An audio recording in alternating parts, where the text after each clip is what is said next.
Welcome back to our fifth session of Regiment on the Run. Last time around, we had our party trek through the Roaring Wood in order to recharge Katie, the giant crystal. Terry also had a little bit of assistance from a local odd man who lived on his own with a giant house built into a chicken. And so, at the beginning of this current session, they are heading east and they are going towards the spore blanket. And thankfully, all the wild magic effects on Terry and Zan have officially been cured. Hooray. Yay. And you are accepting a little bit of a guidance into the spore blanket because your wonderful guide, Klein, says that he can introduce you to all the little mushroom people. They can be pretty alarming, but don't worry about them. They're fine. They're fun critters. So, with that, we are scooting our party over onto this space of the spore blanket, and we are getting onto our map.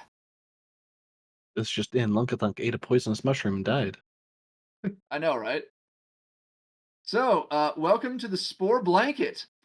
Klein is guiding Hoon forward using his little corn-tipped staff, and Hoon seems to be perking up as you get closer and closer to this little fungal village.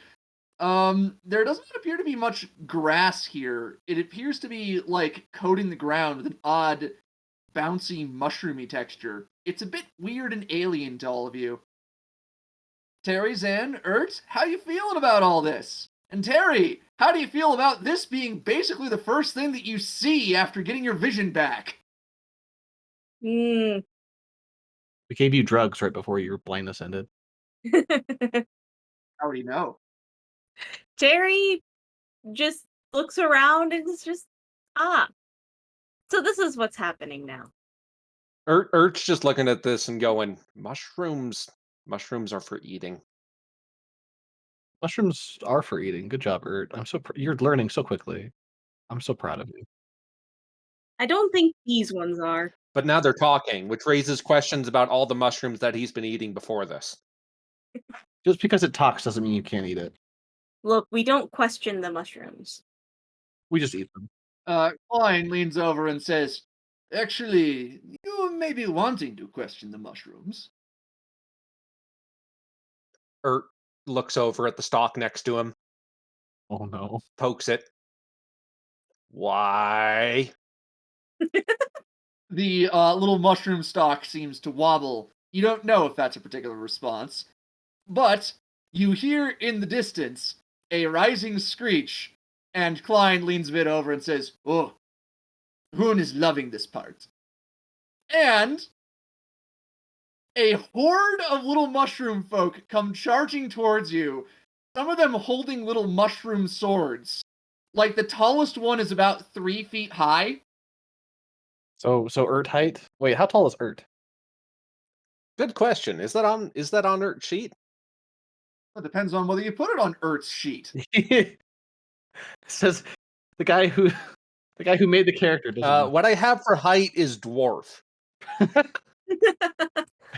Nice. Then we shall consider Ert's height to be dwarf. Okay. I believe the average dwarf, they don't get any taller than maybe 4.5 feet. Okay. I'm assuming Ert is about 4 feet tall and masses as much as Zan and Terry put together. Well, I have hollow bones and Terry's Yes, that's super why. skinny. Okay. So, with all this, I would like you guys to roll initiative. They're attacking us. Yes, they are attacking you with these little mushroom swords. Okay. Excellent. Well then. Ert got a 15. Ert's ready for this. Come on, Canny. Time for some exercise. Oh, Whoops. I clicked on the wrong thing. Here we go. There we go. Initiative. 19. Okay. Now remember, slightly off screen is a giant skinned carcass, a giant pile of skinned carcasses. Oh yeah, they're going to be getting their own thing. Don't worry about it. All right. So Hoon rolled a 4. And the mushrooms got a 7. So Zan, you are up first. The mushrooms are charging you, apparently with weapons drawn. What do you do? I just look at the mushrooms. I vaguely recall watching them charge a mouse and die horribly doing so. So I'm not terribly concerned. Zan just does a 5-step forward in front of Urt because he's gonna be the tank, and Okay. he pulls out his longbow. No, yeah, he Wait, pulls out isn't his that Ert's longbow. job? Tank? Yeah, Ert's the one who gets ragdolled. Yeah, he's got 48 hit points. That means he's a tank. Uh It's huh. scientifically proven. I see. Pull out a longbow and I aim it at the brown one that's right in front of me, Okay. and I shoot him in the face. Okay, roll it. Okay. 24 to hit. And this mushroom goes down immediately. He is dead. Okay. That was my first action. My second action, I'm gonna shoot the green one. Go for it. I should I be feeling bad at this point? I don't know, but I'm putting arrows down range. I think I missed with a 9. Yep, that is a miss. Okay. Terry, you have just watched as Zan shot a mushroom in the head. They are still charging you, screaming. Terry will move forward to be with the group. Don't separate the party. And vicious mockery? You viciously mock the little mushrooms as they're dying. Okay. Good job, Terry. Casts. Why do we spell. consider Terry to be the moral compass again? The little Zan, guys charged first. Zan doesn't consider Terry to be the moral compass. Zan considers Zan to be the moral compass. Alright, I'm gonna say it was this little green guy. Okay. And it needs to make a wisdom saving throw. Failed the wisdom saving throw. At -2, huh? He is afflicted with the vicious mockery.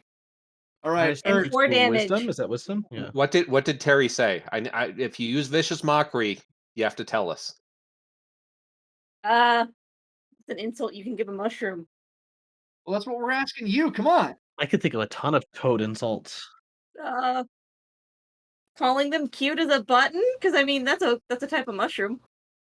A Oh, button look is at a you mushroom? trying to defend yourselves. You're cute as a button. That works. Pretty much, yeah. I'm not Yeah. cute. And button mushrooms are a thing. They're the little white ones. Really good for making stuffed mushrooms. Oh, you misraced him. He's a green mushroom. Yeah, he's cute as a button mushroom. So you're saying that not all mushrooms are created equal? Obviously, the green ones are not cute on their own. Not all mushrooms are created equal. Not all insults given by vicious mockery are actually things that Terry upholds. Okay. Now Ert's got to do something. What are we rolling for Canny as a reminder? Do I just roll firebolts for Canny? Pretty much, yeah. We're just gonna go with that for now. There might be other rules, but I don't actually care enough at this particular moment. Okay. Okay, this is obviously Ert's time to shine. He's going to step out and start flinging firebolt cantrips. Okay, let's have it. Okay, one for me and one for Canny. Okay, and who are you targeting? Oh, I'm not targeting. Wait. Just blind firing? Oh yeah, just if it hits one of them, cool. If it hits the stuff behind him, we'll find out if it's flammable. Okay.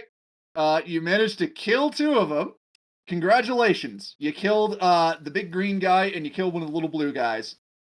Okay, then I use the rest of my action to throw Canny at them. Get him, boy. Eat him. Ew! Oh boy. And Canny is finally going to live up to his stated objective. But that'll be next turn.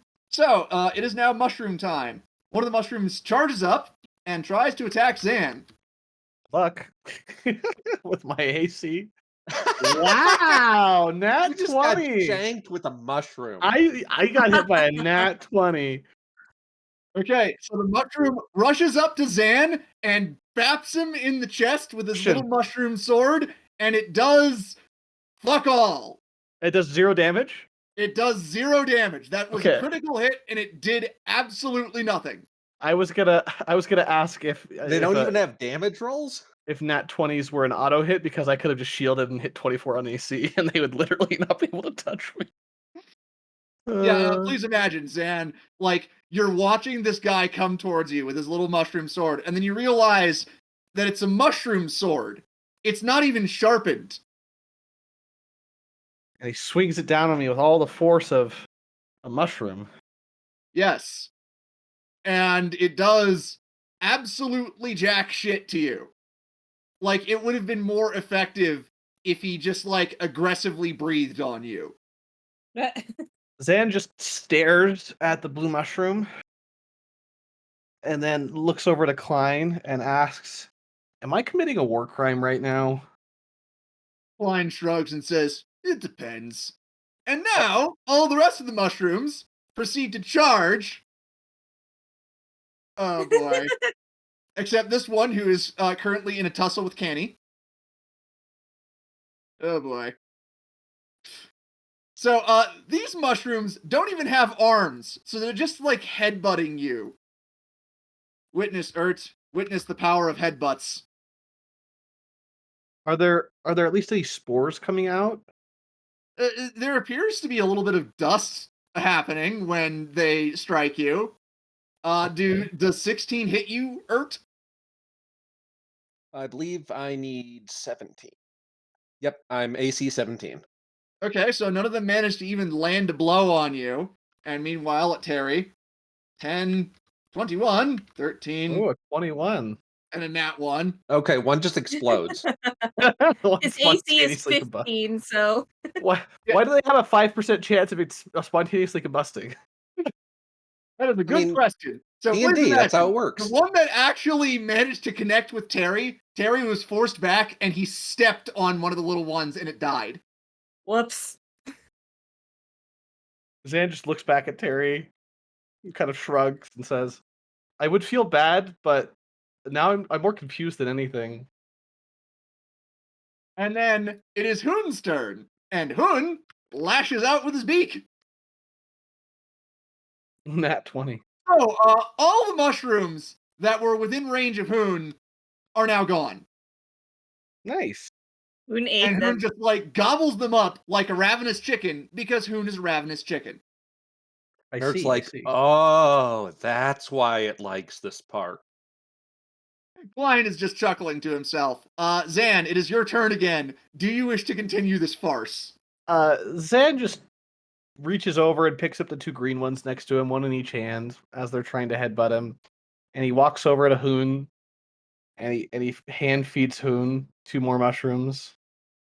Oh yeah, we can all just take turns tossing them to Hoon. Here you go, Hoon. He just chucks. I chuck him up in the air because I'm not tall enough to reach up, and I don't feel like flying right now. But I just kind of throw them up above Klein's head and watch Hoon eat them. Oh, God. All right. Then in that case, roll me an athletics. Oh, I'm really strong, don't you know? Actually, I have the bracers. Duh, gauntlets of ogre strength. Athletics. I don't know what the hell you're complaining about. That's my nat 20 for the day. Wasted it on throwing a mushroom into a chicken. And so, you proceed to have a great time, just decimating the local mushroom population by feeding them to Hoon. Oh, you can't make me Gary? feel guilty about this, dude. They attacked me first. Okay, one question. What's the DC for Zan not to accidentally throw Canny? I got a nat 20. You got a nat 20. Let's not question it. Okay. Meanwhile, Terry, how you feeling? Harry is feeling confused. I imagine so. You know, Ert just wants to point out that, you know, he's been getting a lot of shit about being bad at diplomacy. That's all. Are we negotiating here? I didn't feel like we were That's negotiating. what Terry wants to do, doesn't it? Terry just stepped on one. Terry was pushed into stepping on one. Ert Terry's a pushed him. murderer. Terry, what do you do? Terry's taking a 5-foot step, which doesn't count as, actions. He's just gonna look at the little one that pushed him and just go, why? Oh, there's one left, right? There's only one left. Yeah, there's only one left aside from the one that that Canny is currently devouring. Get him! The little one looks up to you and says, "It's practice." It's practice. Terry blinks. Practice? It's practice.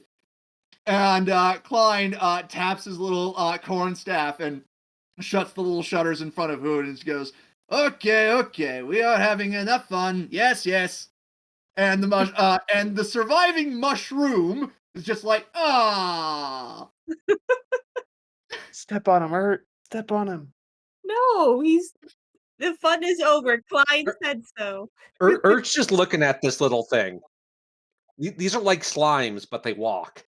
Slimes with legs. Will the little mushroom let Terry pick him up? Yes. Terry picks up the little mushroom. Okay, you pick it up, and it says, "You're real big, mister." You're very small. Yeah? I'm probably gonna get stepped on, or I'm gonna get real big. Are there other big ones? Klein, at that moment, knocks his staff on the edge of the house and says, Yes, they are approaching. And you see that there are indeed some rather larger mushrooms who are joining up and approaching you guys. And they're looking over the absolute devastation. And the one with an actual sharpened mushroom sword that looks like it has actually had effort put into its creation just looks at all the devastation and goes, Well, we're needing more practice. Zan is just trying to fathom how you sharpen a mushroom. It's a very good question. Terry would like to know, what is all this practice for? The mushroom with the sword steps up and says, It's practice for when the große Schwein returns. Because there are always big monsters that try to eat us. Zan points over his shoulder back towards the rest of the regiment that's just off screen. It's like points at the giant dead pig Giant that we're meat trucking pile. along. Yeah, it's just like, you mean that thing back there? Blink, blink. Blink, blink. What? Yeah, we're gonna eat it later. And there is a sound from the entire mushroom village. It sounds a little bit like joy, but it also sounds a lot like helium escaping a balloon. Zan winces and covers his ear holes. He doesn't have ears, he just has ear holes. Too high pitched, he doesn't like it. Oh, yeah. Ert is just looking around. How many of them are there? There appear to be a massive number of them. For how small this place is, there is no shortage of the little mushrooms. And none of them seem at all broken up about the ones who were, stomped to death. Zan is trying really hard to not sate his curiosity by stabbing another one and seeing what the response is. He's trying really hard. He's doing the polite thing. No, he just doesn't want Terry to yell at him again. A wise choice. Ert is just like, this is on the same level of running into a civilization of slimes. His mind is blown. So, the mushrooms are furiously debating things amongst themselves. They appear to be, overjoyed that the pig is dead. And then, they come up to you, and you notice that, one of them, whose body was, actually left on the ground, the mushroom soldier just, reaches down and starts tearing off chunks of the dead one and eating them. Ert just looks at Terry and Zan and is like, see, this is what you guys look like. This is what we look. What do you mean? You just find stuff on the ground and you put it in your mouth. It's gross. Terry, we cook it first. We cook it, and also it typically isn't. Wait, that one was hit by a fireball. No, that one was the one I put an arrow through. Yeah. But Oh. also, The fireball one is the green one below it. So what he's doing is the equivalent of you eating a dwarf or me eating another Aarakocra. I've never eaten and have no intention of eating an Aarakocra. Urt assures you that if he had to be reduced to eating, you know, things, he would prefer to eat a dwarf. It's much more hygienic than a bird. Noted. Next time I find a dwarf, I'll feed it to you. Oh, God. All right. So, little mushrooms, which, by the way, again, they have absolutely no compunctions about eating their dead. Terry puts the little guy down. Wait. What happens to the one Canny's eating? What happens if someone tries to eat that one? Canny proceeds to try and eat them. This is not seen with any amount of alarm. They're just like, oh yeah, we'll probably get the body later. There. Urt's gonna go pick up Canny. If Canny gets too big, it's a problem. Okay, you pick up Canny, and the mushrooms look to you and say, we are, there is a word for it. They debate amongst themselves, and then they come back and say that they are fecroids. Fecroids? Fecroids. Fecroid? Yes. Okay. So they live off of feces. No. Okay. I tried. They are You tried. fungal necroids. Fungal necroids. Okay. So they're all undead? They look amongst each other and they say, no, I don't think we're undead. I think that they just picked the name that sounded like death and then they didn't want to change it. Urt announces he knows how to test this. Let's get out the pocket crystal. The pocket crystal. Wait, remind me If it's what that stuck- is. If it's just a little bit of soul crystal, and if it starts to suck the soul out of them, then they're undead. I'm down for this. Harry, Urt do just you object? Terry doesn't like it, but he knows that Earth's probably gonna do it anyways. I mean, they're eating each other. Give me a break.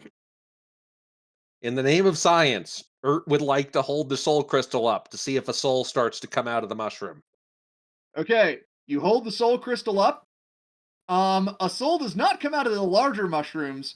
However, it appears to be glimmering whenever it gets near, like, one of the littler ones, or especially the spores. Huh. You might have to calibrate that thing. Okay, guys, I'm gonna need some science time here. You guys go do whatever. Okay. Quick, you, blue one, get me all the corpses. Blue one says, but the corpses are ours to eat. You, big guy with the bird, tell him to give me all the corpses. Klein bops Urt atop the head with his little corn staff and says, oh, last piece of advice before I'm Gainsey on the road. There's important thing. You are wanting a big, strong army for thing later. Yes. Okay. What's the advice? Advice is you are getting is how you say is the medicine. These little mushroom creatures. They are they're not the smartest, but they do know things, and they can help people who are wounded. Ah. Okay. Okay, good point. What's our wounded number right now? 66 out of 80, I thought? You're at 66 out of 100 Out manpower. of 100. My bad. So does that mean we have 34 wounded? 34 that are injured. Yes. Okay, well, medicine is good. Even Urt acknowledges that. Easy. Well, the problem is Urt doesn't have a rune of heal minor wounds. Which will never exist. That will not stop Urt from trying. You can at least get a rune of disinfect wounds and a rune of bind wounds, maybe. I Well, don't what know. Urt's doing is he's taking runes of inflict wounds and he's just trying to make them smaller. Wait. So, If he makes them small enough, it'll start healing, right? yes. Okay. Zan reminds Terry to make sure that none of the soldiers sign up for Urt's testing. Harry probably does not need to hear that because none of the soldiers are up for Earth's testing anyway, except possibly Bubbles. And Okay. Lunk Thunk, because I'm he okay with doesn't have a Bubbles. choice. Yeah, I'm okay with both Bubbles and Lunk Thunk being test subjects. Oh god. Okay, let's get the corpses off screen real quick, and then let's go. All right, so the corpses are escorted off screen, and Klein is taking his leave. He is wishing you all well, and he wishes you luck with the boss. Oh, who's the Mushroom boss? Wonderful. It's Bowser. Do the mushrooms let us know who the boss is? You're the boss. It's a giant peach. Oh yes, I called Princess Toadstool. That's great. I hate you all. So question: did Terry's little guy eat the other dead ones? Yes, if given even the slightest opportunity. Harry let him down so he could. All right. So, yeah, he went at it just as eagerly as all of the others. Is he bigger? He is a little bit bigger. And Ooh. Terry may roll an insight or investigation. Insight or investigation. Sand is really considering stabbing all the other mushrooms and feeding them to the one mushroom to get one really big mushroom. Erd agrees with this idea. I rolled a 20. Okay. So, Terry, you look at this little mushroom and you notice that after it's, eaten little bits of its comrades, it seems to be using more words in its vocabulary. And This- it also seems to be, a little bit more coordinated. Oh It my seems gosh. that when these things eat their dead, they actually get a bit smarter. We need to kill everyone here except for one, and then we'll have a really smart mushroom. This is a fascinating difference from slimes. Yeah, we should kill literally every single mushroom in here except for one, and then we'll have a super brain mushroom, like Albert Einstein mushroom. Albert Toadstein. Yeah, we're not doing that. We're not doing that. Oh, okay. One of the mushrooms actually says, but that's already mostly been done. Zan looks to the mushroom and says, where is Albert Toadstein?" We do not have Albert Toadstein, but we have Lore, and we have Gox, and we have Miho. You can see them. I'm start looking for. Erd's just staring at him. The mushroom thinks about this for a moment, then remembers, oh, pointing. Yes, you cannot see because you are not mushroom. And then points you over towards 3 NPCs who are scattered around. Gox seems to be the one that is surrounded by what looks like amateur carpentry. And he is directing a bunch of little mushrooms in constructing benches and chairs. Another one, Niho, seems to be gathering a whole bunch of interesting writing and is reading through them and apparently talking to itself. And then there is Lore, who is holding a strange little sermon for a bunch of little green mushrooms and talking to them about the proper way of mushroom life. Well then. Terry, I I think leave Lore it is to your guy. you to decide what to do. I think Lore's your guy, Terry. Erd would like to ask what we're actually doing here. Because he could just feed all the big corpses to the slimes. We are not feeding the big corpses to anything except for our soldiers and ourselves. We're not throwing those away. That is our food. If I recall correctly, we're here to get rewarded for killing the pig, the big pig. Erd thought we were here because mushrooms eating the bodies was better than slimes eating the bodies. I thought we already did. We already gave a single body to some shrooms, right? You have not actually given the bodies to the mushrooms yet. Oh, I thought They seem we very did one excited last at the episode. prospect, but you're I thought- not really sure if that's going to convey any benefit to you yet. Yeah, I thought we had left a single one for them last episode, at the end of the Did hunting. we earmark it or actually deliver it, though? I don't remember. Well, in either case, you guys can make decisions about that in the here and now. because, it is Okay, the here so and now. what did we decide, guys? So were any of the little mushrooms we met in the forest of giants?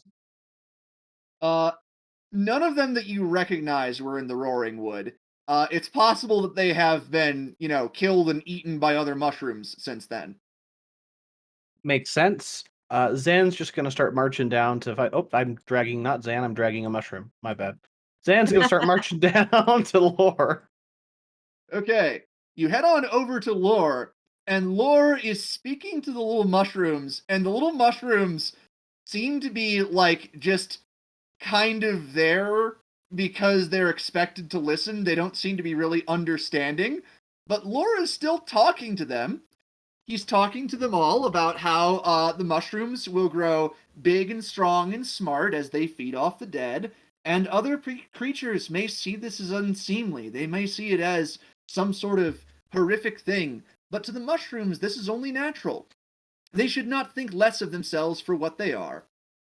And if they can gather enough information, they may see things that are yet to come, as Lore does. Oh, future sight, huh? Lore looks over to Zan and says, I am gifted with the ability to know what is coming. All right. Did you know that we were coming? Yes, when the pig ceased its attacks, the grosse Schwein, as the one of metal bones calls it, I knew that someone had to be responsible for it, and I knew that you would be visiting us soon. Do you know what I'm going to do next? Next, you are going to try and entrap me in some silly logical fallacy. Grabs grabs the little mushroom and hucks it at him.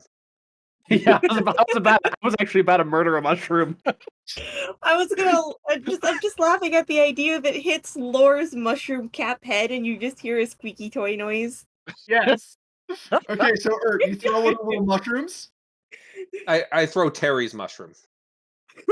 It bounces off. The little mushroom goes and lands on the springy little, mushroom floor. It's fine. It's fine. And Lore Okay. says, and you will use this as an opportunity to say that I cannot see the future. Well, either that or you're bad at ducking. Yeah, Zan just stands there. It's like your Harry just reaction goes. time. If anything, he has really good deductive reasoning. Lore looks at Terry and says, this is what others have called it. I do not know the specific word. The specific word is not important. The importance is what is. Harry just, all right, philosopher type. Zan is beginning to regret his choice of Lore because he hates philosophers. I can tell you things that are yet to happen to you. The little mushroom is jumping up and down in front of her, saying again. Yes, it is. Real quick, can we pause for just a second? I'll be right back. Okay. All right, I'll go refill my water while that's happening. All right, and we're back. Lore is insisting that he can see future events, not just for himself, but for you as well. Zan steps on a mushroom nearby and kills it. Lore just looks to Zan and says, we know that you are obstinate. This is already known. Well, you said I was going to say something silly, but instead I stepped on somebody, so I feel like I just proved you wrong. Terry just points out, well, you just said something silly to them right now. Picks up the mushroom again. What am I gonna do with this guy? Lore looks to Urt and says, whatever you think will surprise me. Ha! Throws it at Zan. Zan dodges. Okay. Lore just looks to you and says, in all seriousness, I can tell you of things that are to come, if you like. Terry just will take a step forward and go, I'm interested. Lore looks to Terry, bows his cap, and says, then I will tell you, in exchange for a service. We just killed a big pig for you. Lore says that this is appreciated, but you will also likely angle for things that you consider more immediately helpful, because it is not in your nature to trade something solid for something ephemeral. Fair enough. Terry asks, what is it that Lore could need? Lore says that the mushrooms of the spore blanket, these fecroids, these things have been restrained into one place for a long time. And even if the spore blanket is to be a failure and the race of fecroids is to die out, Lore would still prefer it that there be a chance of something else. And so, Lore asks if you would take one of these little mushrooms along with you. We really are Pokemon trainers. Straight up. We have a Ert lung points chunk. out that Terry has probably pocketed 4 of them already. Terry has not pocketed any, but he does ask Lore which ones he would rather have Terry take. I haven't pocketed any. They're just sticking out of my hood. It's fine. The green mushrooms are of my particular growth pattern. If you would Okay, take no one of green them, ones. if you would take one of them, that is acceptable. However, you may also take one of the browns or blues. It is up to your judgment. What are the browns and blues good at? The brown ones are of the patterns of Gox. Gox is concerned with material things, focused on construction and building what he considers to be a society. Niho is focused on mental things, focused on plumbing the depths of what our kind can do, the heights that our minds can reach. I am just curious. Ert just opens up his bag of holding and chucks in one of the green ones and says, "Done." Terry Lore, just looks to Ert and is just like, Don't- Lore asked me, not you. okay, so Lore waits for a long moment and then says, "Please open the bag." Oh god, that better not have been the bag full of books. Okay, Ert, you open the bag. A dead mushroom kid comes out. Shit. Terry just, they need air to breathe. Do they need air? Do they? Mushrooms need air. I'm googling this. Lore says that the little ones do need to grow. They require air, and they require water, and they require decaying things that they can eat. No shortage of those. As long as we don't feed them to Carrie. Mushrooms consume oxygen instead of CO2, guys. They're more like humans than they are like plants. Sorry. Yeah, they actually are closer related to us than they are to plants. In real life, we don't know what a mushroom actually is. This is why we don't question mushrooms. We know what they are. They're gross. They're disgusting. They taste awful. Just remember, there's no such thing as a fish. Uh-oh, it's bigger now. Yes, it ate the one that you accidentally killed, Ert. Again, the mushrooms seem incredibly blasé about this. Terry just kind of pauses for a minute and just, I'll take this one. The one right in front of you, the one that just got bigger? Yes. Okay. The one that you were taking along with you from before is heartbroken. No, it's not. It's just like, okay. And then it goes back to listen to Lore some more. So, Lore looks to Terry and says, "Then I shall tell you something of your future." And then he goes on to describe certain people who owe particular debts. Terry, you have gained 2 free subtle hooks, and I will allow you to decide who they are on. Am I allowed to pick later? You are allowed to pick later. However, the strength of these hooks is 13. Alrighty. I will just put them down here at the bottom. And just free hook 13 in my journal. And done. And Laura says, "There are other things that I could tell you of. However, I do not know what else that I would ask of you, unless you are willing to give up the large quantities of meat that you have acquired." Terry thinks. Ert just leaves. Okay, Ert just leaves. I Ert. Dude, he was a philosopher. They're weird. Terry looks over Yeah. to Zan and goes, well, there are a few things in actual animal carcasses that people can't eat. It's usually just stuff we make broth out of. Zan pipes up and says, "We'll just give them the ant. I don't really want to eat an ant." Terry looks to Lore. Meanwhile, the fucking army is just like, but we didn't bring the ant. It was gross. We didn't want to touch it. If it's still out there, we could tell them exactly where the giant dead ant is. Would you like to do this? Yeah, we didn't bring it. Sure. Terry just goes, well, at the same time, we did kill one of the giant ants. I could tell you exactly where that is. All right, Terry, you may roll me a persuasion, and Zan, if you want to, I'll help out with assist. this, you are welcome to. I'll assist. All right. Okay. Nat 20. All right. So apparently, Lore is delighted by this because it means that the little ones will learn how to, fend for themselves outside of the spore blanket, which will be very good practice for them. And what's more, they might even come back alive. They can work. And if they bring back the ants have a very complex mental system that involves collaboration. The collaborative efforts of an ant's knowledge will help the mushrooms. This was a loner ant, though. So, Lore is so pleased that he says that if you get your short, angry friend to come back, he will tell him a secret as well. Zan's just sitting here like, what am I, chopped liver? Like, come on. I think it's all of us. He just said, bring Ert back. Lore looks to you and says, this is something to come for you.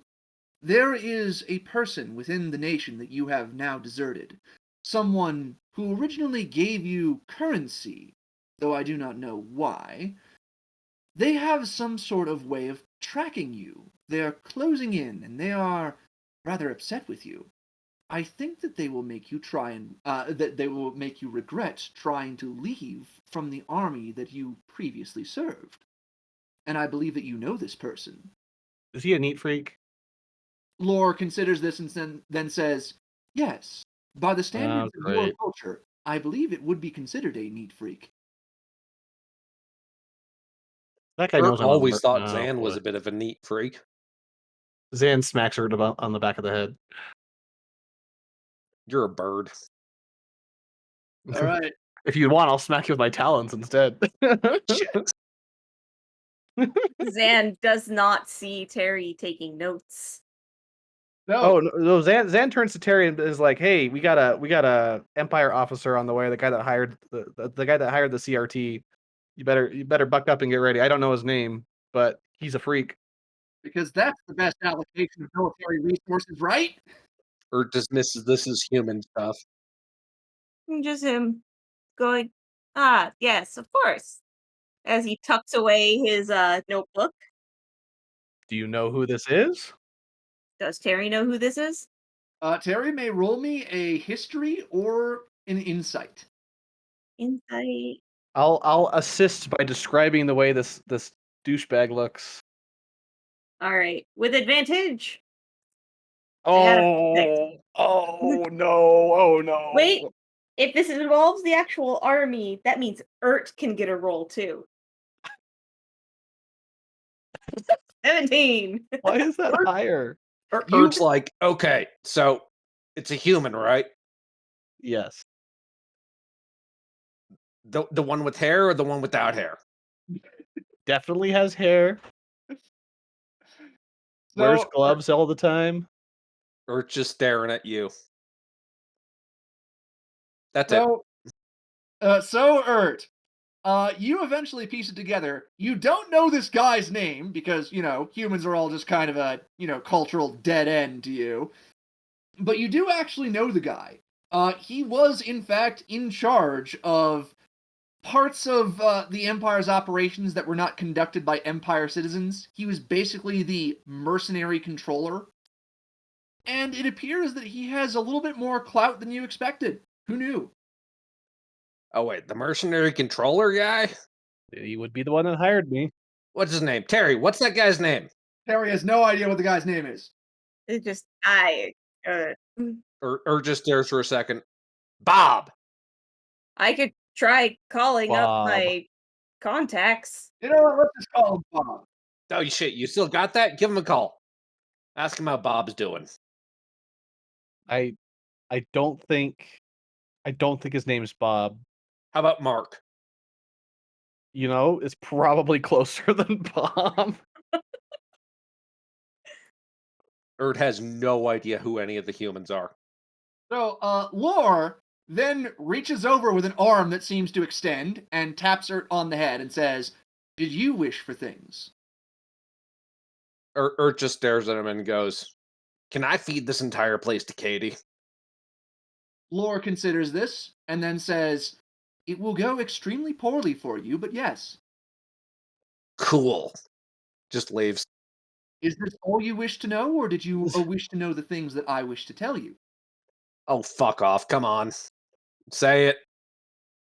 And then Lore tells Ert the tricks behind a couple of particularly difficult runes he was having trouble crafting. Ert, you may add any 2 spells to your rune book. Like any level? Any 2 spells that Ert is capable of casting. Okay. It's like Wish and Meteor Storm. That's a very limited, you know. Sorry. Of any level that Ert is capable of casting. They do not need to be artificer spells. Nope, Oh. too late. There are artificer spells.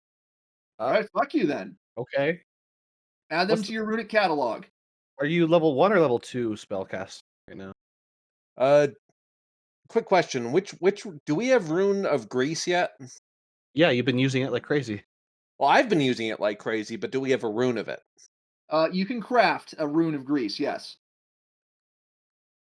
Okay, so I'm adding 2 more spells to my list, more or less. Yes, and put it in your runic catalog. Okay, Ert's just writing this all down, and he's just staring at the mushroom like, I don't trust any of this shit. I'm gonna test the hell out of it. Lore encourages you to. Having some rigor in the things that you do will be something that serves you well. Ert pokes Zan, Zan. yeah, What's rigor? Zan ignores Ert and turns to Laura and says, "Hey, I heard you guys do something about healing. Which one of you 3, you, Niho, or Gox, are the healers?" Lore considers this and then says, "I could direct the smaller ones in order to make a collective bargain with you. Okay. However, I would warn you, the little ones have a very wandering mind. It would be wise to get what you want out of them before you give them what they deserve." Okay. Generally, you're gonna have to actually talk to the less intelligent creatures in order to get that bargain. Sounds great. Hey, Ert.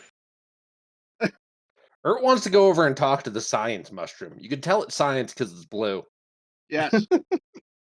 Okay. Hey, Terry. Zan does not Yes. want to do this. Terry, hey, you wanna talk to your little pet shrooms here? We can do that. All right. I'm gonna go get the injured folks. I'm envisioning Terry trying to convince a bunch of kindergarteners to be medics. Zan's just gonna walk back to the troop and pull up the 34 injured folks. All right. So Zan is gonna be off doing that for a bit, and Terry might be assisting him, meaning that Ert is unsupervised. Ert's gonna wander around and see if there's anyone here who's not a mushroom. All right, Ert. If you like, you can find some people who are not a mushroom. But the real question is, does Terry allow Ert to be unsupervised? Not really. Then, while Zan is off doing important army things, Terry is on Ert watching duty. Yep. Ert is just sitting there and carving off pieces of the local flora and feeding them to his slime while Terry talks. So, here's the real question. Do you guys want to move over to talking to Niho, or do you want to, go say hello to some of the other NPCs that I have prepared? Let's go try talking to Niho. Terry is interested in mushroom intelligence. Come on, Mushroom Ert. intelligence. Do we want to bring Zach back in for this, or I'll be getting the soldiers. Yep. Okay. Cool. Go All ahead. right. So, Terry and Ert, you approach Niho. Niho appears to be reading a book, but looks over to you when you approach and says, "Greetings and be well. I am Niho of the Spore Blanket." Terry gives a nod and introduces himself as Terry. Ert. It is good to meet you, Terry and Ert. I hope that you can be of use to me. Maybe. Ert points at Terry. He's an elf. Neo considers this and then says, are elves particular intellectuals? No, but they're not useful. Barry just stares down at Ert and then looks back up and just. We come from descendants of Fae, which were clever and smart and much more charismatic than a dwarf. Ert takes out his hammer and just sort of gently pokes it against Terry. And this doesn't hurt him. Zan's racism meter is kind of shaking right now as he's helping the troops out. He's like, I feel some disturbance in the force at the moment. Ert holds up his lantern of track Fae. Also, it doesn't work on elves. Neo just observes this and then looks to Terry and says, I hope that there are better seed stock than this small goblin creature. I wish. Ert is now very angry. Neo looks to Ert and says, if you wish to prove that you are actually intellectual, you must prove willing to accept things that you did not expect. Ert doesn't have a response. He's just sitting there and glaring. He's just an angry, surly dwarf. Because Neo is actually right. How dare. And Ert takes that personally. Neo then says, would you like an explanation of what we are trying to accomplish here at the Spore Blanket? No. Jerry, just I wouldn't mind. Neo then goes on a bit of an explanation. The Fecroids are a kind of creature that were only recently developed. Like, they're not very old, only about 3 years at most. And so, even the oldest and largest, like Neo, Lore, and Gox, are not nearly as old as their progenitor. Then that progenitor is someone by the name of Grum, who Neo seems a bit conflicted about. But regardless, the Fecroids, as they call themselves, when Neo was not entirely clear on the ways that words should be combined, much to her chagrin, well, they were created in order to do something very particular. They decay complex matter, and they make use of that complexity by kind of reverse engineering it. So, when something intelligent dies, the Fecroids can come and consume it and gain some measure of that creature's intelligence. All right. So if it ate Ert, it wouldn't get smarter at all. Exactly, which is why Neo is completely turned off of the idea of eating Ert. Like, come on. Ert is just staring at this guy as like, that's amazing. Meanwhile, Neo just looks to Terry and says, there are many things that we wish to accomplish in the Spore Blanket, but first and foremost, we must discover the limits of what our kind can accomplish. We must find intelligent minds that we can learn from, that we can harvest, good seed stock to make our kind strong. Harry just goes, well, I did tell Lore where to find a giant ant. Ants are merely beasts. They may have interesting brain structures, but they are not intellectuals. Ert raises a hammer. Actually, he only has one, so his hammer. It's his one hammer, a hammer, the hammer Yep, that is Earth's. single. Single, not looking to Ert date. raises his singular hammer. What about souls? Souls.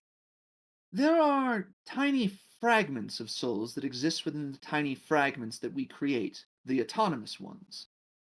However, we believe that as we develop more robust souls. Neho, Lore, and Gox, we all have strongly developed souls, especially within the colonies that created us. Yeah, that's cool. Whatever. Can you eat souls? Neo looks to Ert and then says, no, Really? no, Have you tried? no. How would we do Ert so? grabs his pet slime. He Neo rips out the soul crystal in it and just holds it out. Neo looks to the soul crystal infused canny and says, "Are you giving this to me as a research opportunity?" Well, we're gonna see what happens when you eat it. Come on. Neo looks to Canny, and Canny looks up to Neo and says, "Kill!" Neo looks to Alright. Earth and says, "This seems as though it is something that could be dangerous." Terry, it's not exactly a stable soul. It's a Neo, goblin necromancer, I'm pretty sure. Neo says that what she means is that slimes are known for trying to eat things that they come into contact with. And Neo has specifically observed Canny eating various parts of the fungal spread. No, actually, that's a good point. Candy isn't really just a soul anymore. Okay, well, Urt's gonna offer him a soul crystal then.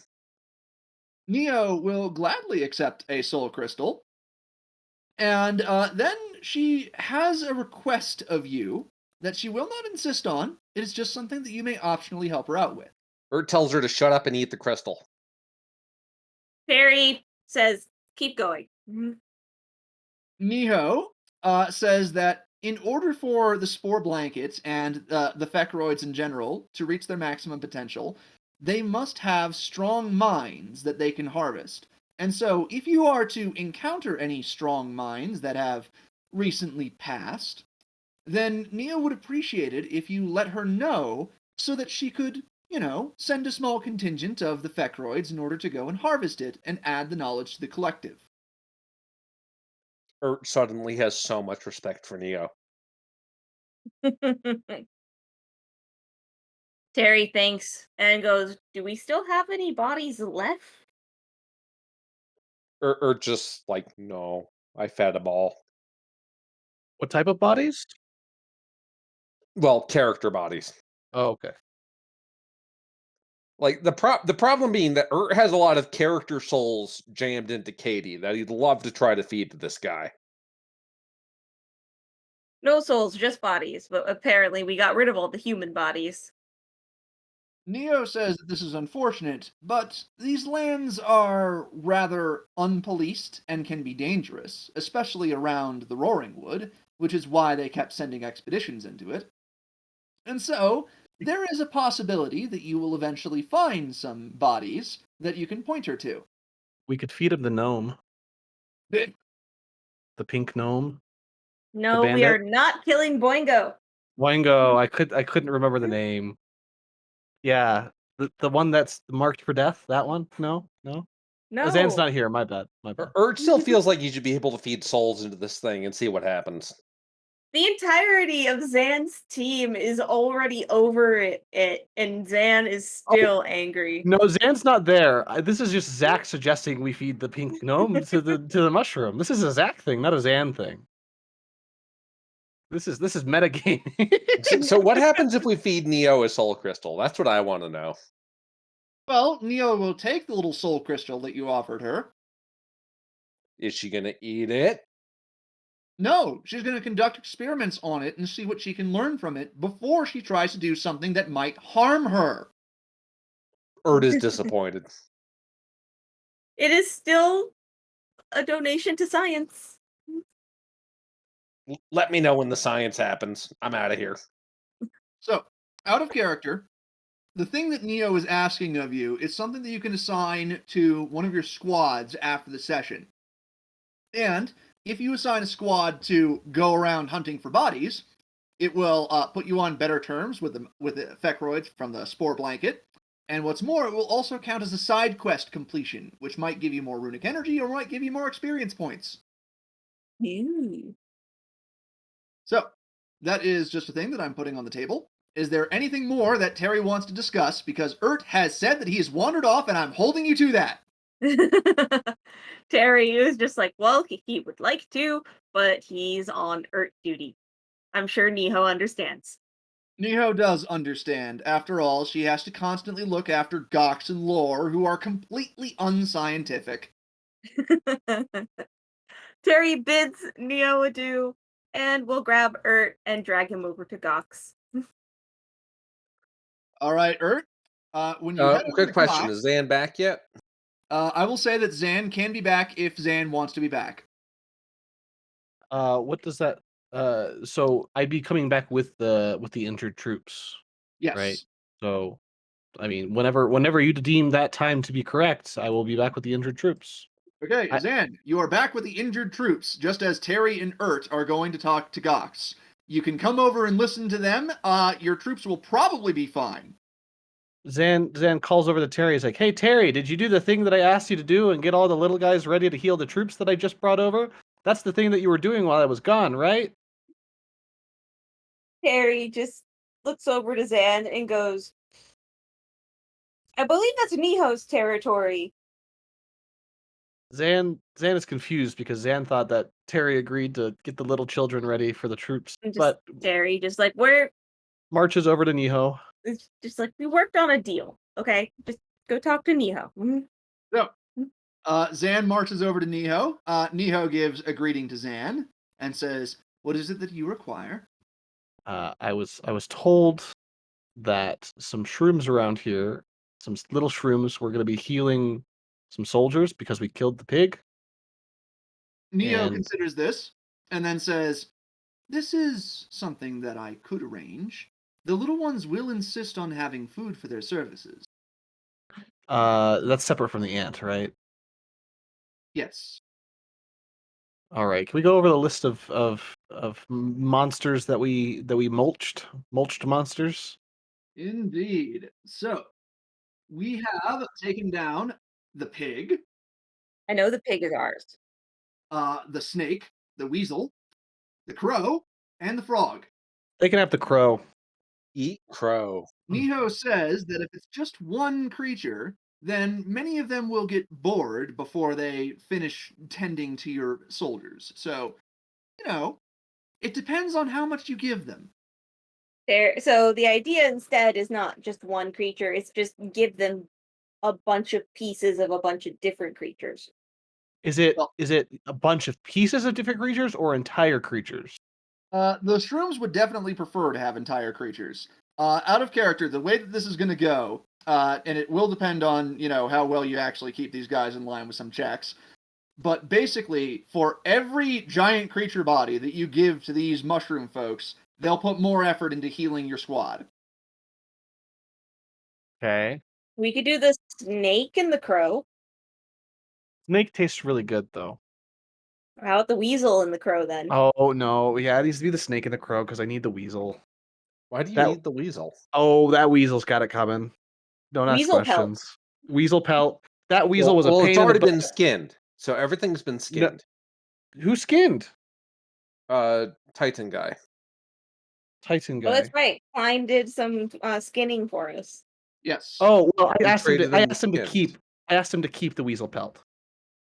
Oh. Okay, so I have the weasel pelt, but I could feed him the weasel flesh. That works. The weasel body. Yep. And Okay. Niho does say one thing in particular. The swine, as you call it, the pig, that Yes. creature was responsible for eating many of our kind who we sent off in order to gather intelligence. And so, if you were to give that one to us, I would make certain that you get a handsome reward for that particular body. Wait, Dang it. wait. Ribs, Can you though. reabsorb the intelligence? Nope. Ert is God not damn allowed it. to just bust in again. God damn it! This What is about- rough. No pig picking. What about we just keep the bacon? Oh, so how much of the pig do you need in order to regain those mushrooms? Niho says that she will need the majority of it. There are some Oh. parts that would just be good food stock, but those are mostly the things that humanoid creatures seem to like eating themselves. So how about we take just the bacon part, so the belly? Oh, but pork rib though. Oh, dang it. Gotta choose. You can only keep 10% of the Well, pigs like- in. Like 12 minutes or tons of bacon. Are our soldiers really that important? I mean, come on, pork rib. Just kidding. Okay. Oh man. We'll give you the pig and the frickin' crow. Niho says that this is an acceptable trade, and she will arrange it with the little ones. And so she heads off to do that, as Terry and Ert proceed to get into their own trouble. So, Zan flies ahead of the mushroom and goes to the CRT and says, "Just get one rib, real quick. Just take one rib out of the pig right now. Do it." the CRT will do this. They'll interrupt all their important scouting missions to do that. We need the rib. It's important. So, Terry and Ert, you head over to this area, and you see a bunch of mushrooms trying to figure out how carpentry works. And strangely, they actually appear to be having some success. They've made some adequate tables and chairs. They've made a desk. They've made a footlocker. They've made a door, though they don't seem to understand that the door belongs in a building. They're trying, and that's what matters. Yes. And Gox is directing them. Apparently, he's working on principles of architecture. Interesting. So, Ert, what's your opener? I have to know. Urch is looking around at this stuff. Is like, why don't you just summon it? Gox looks to Ert and says, if we are to summon it using magic, first, we are low on magic, and second, if we do not understand the principles, how will we know how to repair things when they are damaged? Valid point, but how the hell are you low on magic? Gox looks to Ert and says, there was an event you may have heard of, called the Magipocalypse. No. Terry, just here on the mainlands, they actually lost the ability to use magic. And so did we. That's why we came up with the soul stuff. Urch is like, really? I thought it was just more efficient. Urt's gonna sit here and start giving Gox a lecture on how soul magic works. It's like you got a lot of dead people here. You got a lot of people dying all the time. You eat them for the brains, but sometimes the brains ain't worth shit, so why don't you turn them into benches? Gox listens to it, but there are clearly parts of it that make him uncomfortable. He keeps trying to direct you back onto topics that he wants to know about, like civil engineering. Civil engineering is accomplished using mold earth runes. Terry, no, it's not. Yes, it is. Gox says that even if it is accomplished using mold earth runes, the question is, what does it accomplish? How? Urch is staring. He doesn't get this discussion at all. He takes a mold earth rune and slowly sinks Terry into the ground. Terry steps out of the hole and looks to Gox and just goes, I'm sorry for him. He has a bit of a one-tracked mind. We need to invent just a tape recorder and just have that on repeat over and over again. I'm sorry for him. Just tie it around his neck. It's like, if these guys want to know proper mine engineering, Urt can do that. But civil engineering, fuck that. Gox is interested in mine engineering. After all, one of the biggest problems that Gox has had is that they have a dearth of metal. Urt is just imagining metal mushrooms, and it is amazing. Meanwhile, one of the workplace assistants is trying to reach for the mold earth rune in Ert's hands. Urt just hands it to him. It's like, get at it, buddy. Straight down. Mushroom takes it, and then molds of it straight down, then molds of it up, and then says, Gox, what do we do with this? And Gox says, that is the question, little one. It is always a question of what we should do. Terry is amused. Now, remind me, is there a detect metal cantrip? Let's see, actually. Because I swear there is one. I know dwarves have stone cutting, so you can tell what kind of stones are in the area. I swear there's a detect metal. There is not a detect metal in 5th edition. Oh, it's a 3. It's a 3, yeah. So, Gox looks over to Terry and says, can you teach us of these important things? The humanoids, the non-fungus creatures, they look down on us. They think that we cannot build things. They think that we cannot accomplish things. We must prove them wrong. Points out that humans can't build for shit. Doc looks over to Urt and says, "Then explain the great and sprawling cities." No, the point of a city is to have as many people as possible in the smallest area possible. And for that, you go down. Terry just looks to Urt and goes, according to them, you're human too. Urt is offended. Gox looks to Terry and says, "You seem to understand the principles of cities much better than this one." Yeah, that's honestly true. Terry nods. I have an idea on various forms of civilization. Civilization. It is a thing, a construct. We can build towards it. The Fecroids, these creatures that we have spawned off, that have gained intelligence, we can make them do great things. We will be respected if we do great things. Oh, I should have my little guy follow me. There we go. Yes, yes, you should. It just Terry nodding. It just like, give me just a moment, and he's gonna look through his things. Can I roll to see if he actually has a book about all this? Sure, why not? What kind of roll? That's going to be a history roll to see Yeah, if you're a definitely history. nerd. How much of a nerd am I? I rolled a 9 for just a basic book. Unfortunately, you did not bring it with you because you thought it would weigh down your pack too much, and you have spindly noodle arms. Urt recommends that the most efficient way for them to set up civilization is to maximize surface area. Terry pouts a bit. He doesn't have his book. Well, Gox looks to Urt and says, "Surface area? But why?" Urt's just waving at the spores in the air as like, spores that grow on stuff. Look, my point is here, you need a pit. A big pit. And you throw shit into the pit. Gox gets a troubled look on his face and says, "You are speaking of the bad mushroom pit." The bad mushroom pit. Urt has no idea what he's talking about. And by shit, he Gox. means fecal matter. Gox looks to Urt and says, If one of the Fecroids is a bad mushroom, it is sent into the bad mushroom pit. Oh We are no. not bad mushrooms." The timeout corner. Terry will interrupt this logic and just tell Gox he'd be glad to grab one of the builders in the army to come talk with Gox for a little bit about city planning. Yeah, do we have civil engineers? We should. You do have a couple of engineers in your army.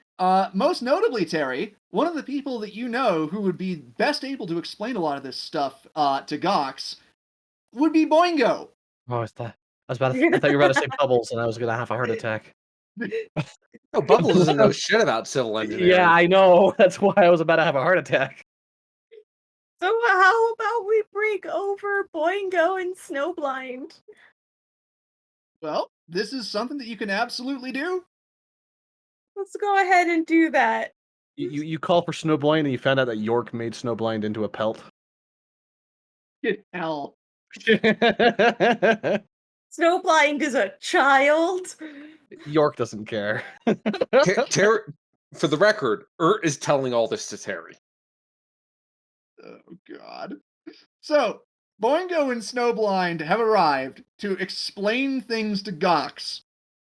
And Boingo has an idea and takes Terry aside.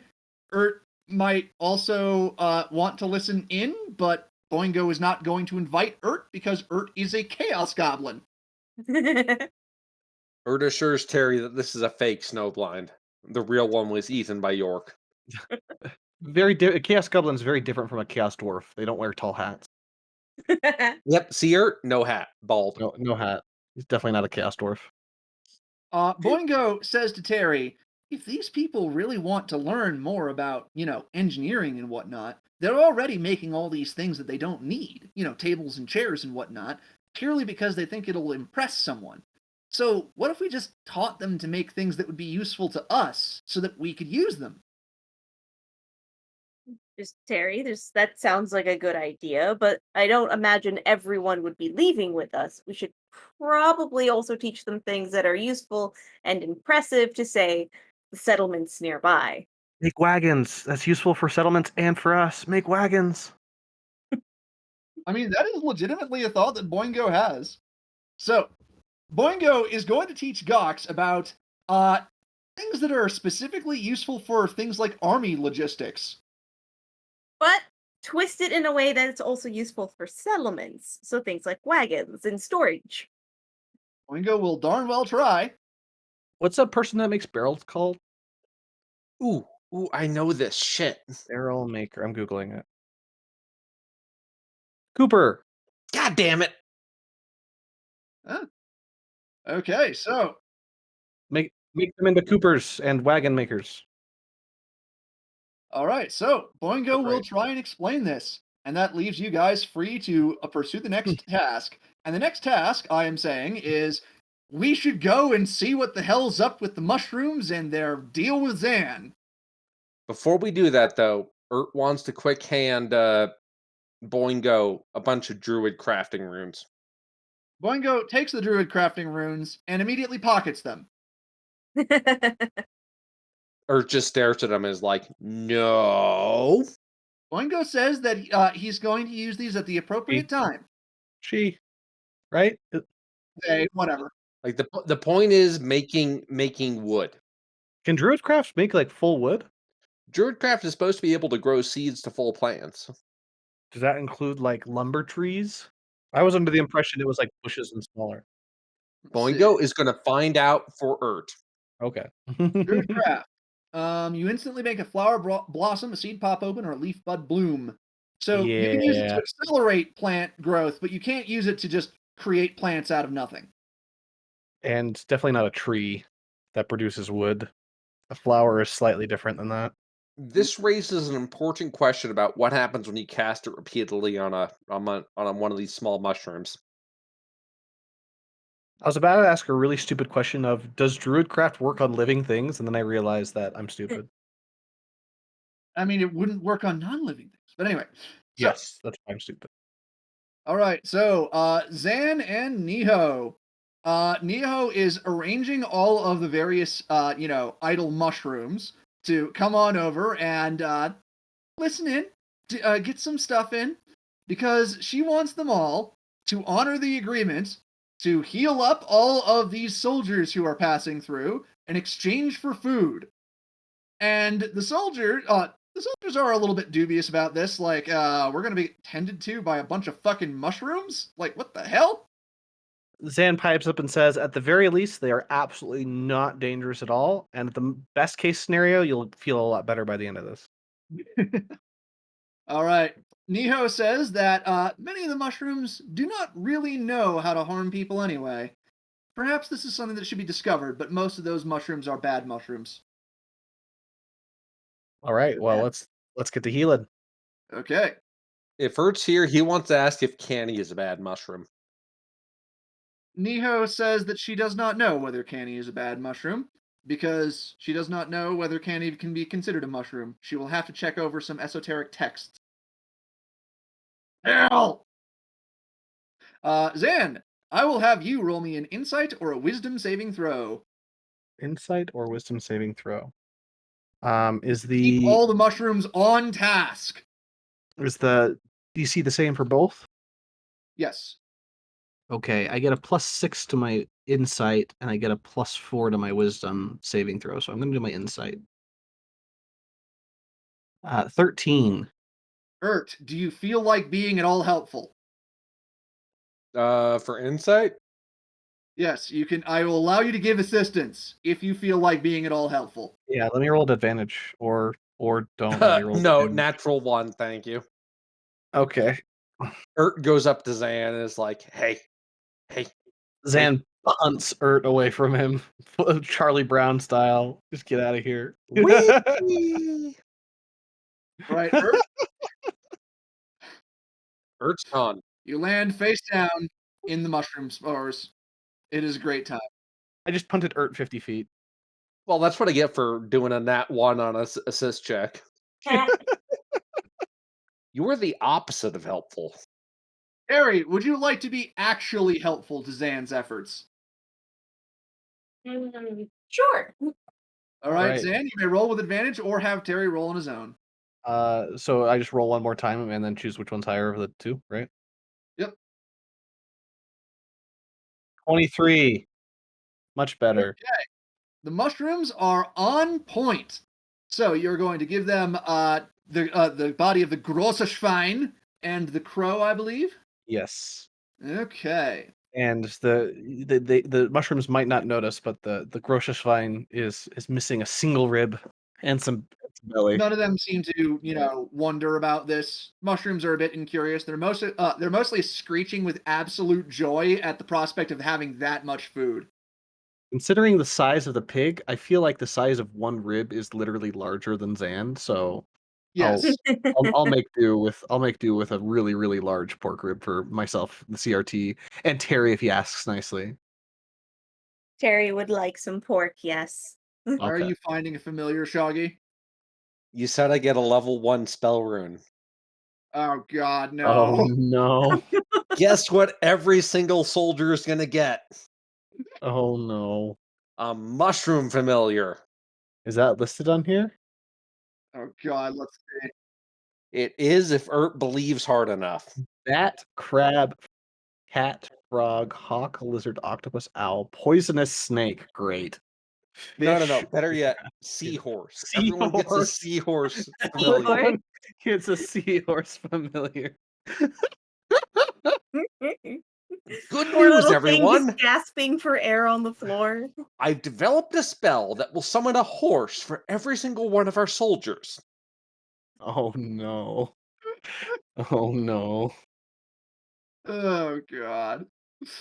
So, with the efforts that Zan and Terry have contributed to, you guys are going to recover a significant amount of your manpower.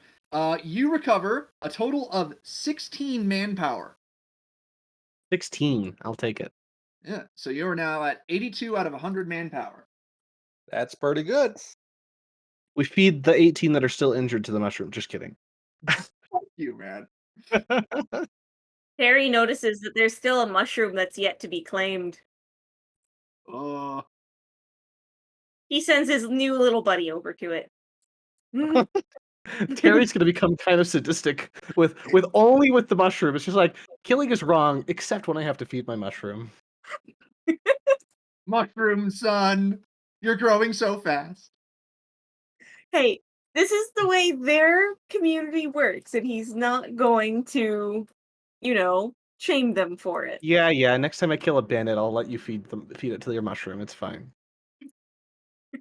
Ert has somehow managed to work his way all the way over here while still standing on his head. He Just rolled. break dancing the whole time.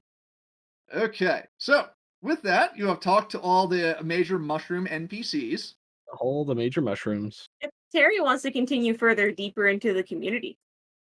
There does appear to be something further on, a rather spectacularly large mushroom on ahead.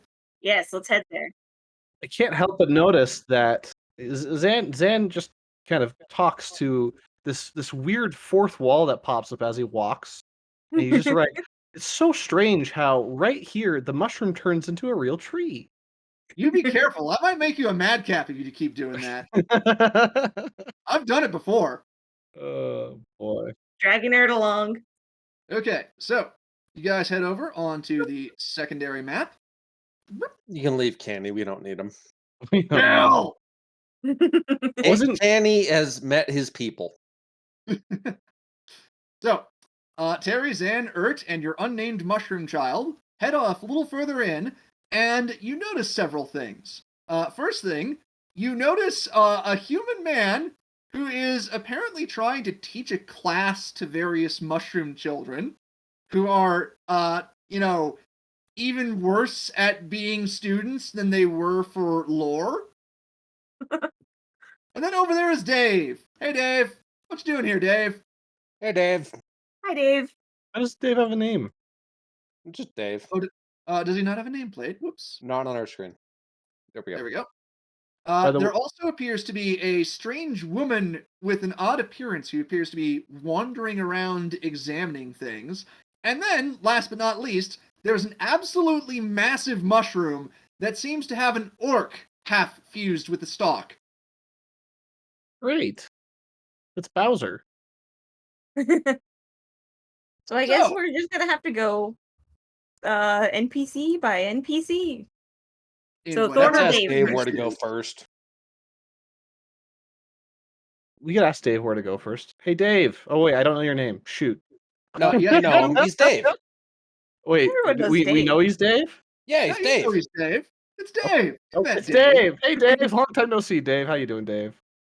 Dave looks over to you and says, "Well, I've just been hanging in there. How you been doing, Zan?"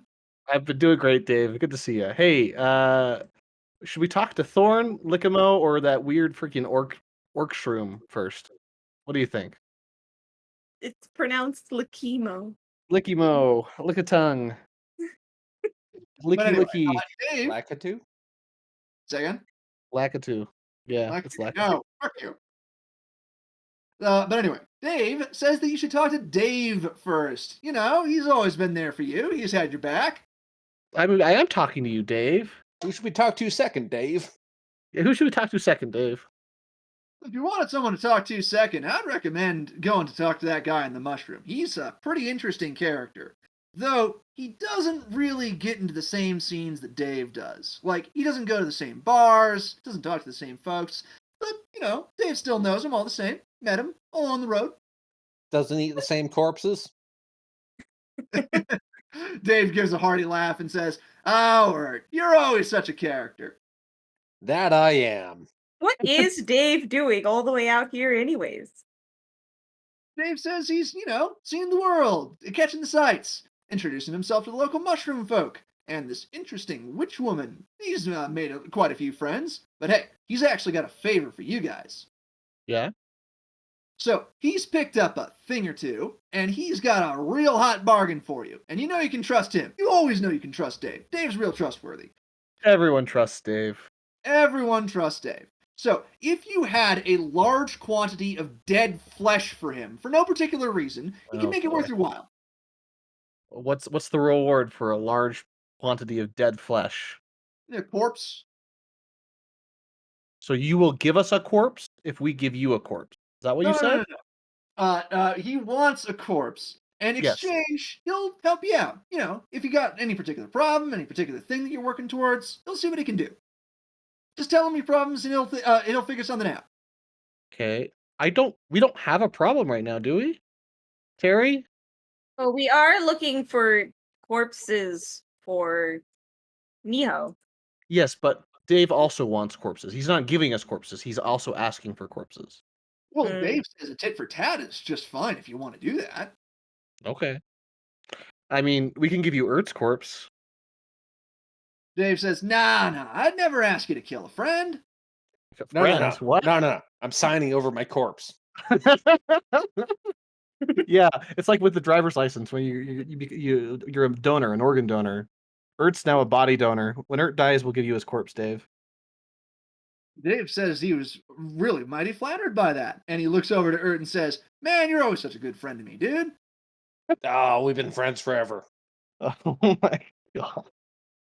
Well, hey, he'll figure out how to repay you guys for that when the time comes. But he was thinking of this something a little bit more immediate.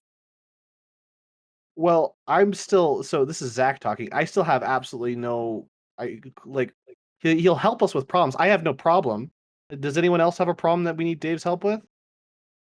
You aren't up to full manpower. You don't have full runic energy. And you could ask for something a little bit more esoteric, if you liked. Maybe you want a magic item or something. Who knows? Mm. I mean, Ert's big contribution here is he wants level 2 spells for runes. I mean, he can do that. What level do you need to be to hit level 2 runes? Isn't that a level 4 thing? Let's see. Artificer. Aren't we already there? Artificers get level 2 spells at 5th level. So Oh, okay. is on the cusp. You are going to have level 2 spells by the end of this session. Yeah, okay. Ert has no idea that's coming. That's fair. He's not a madcap.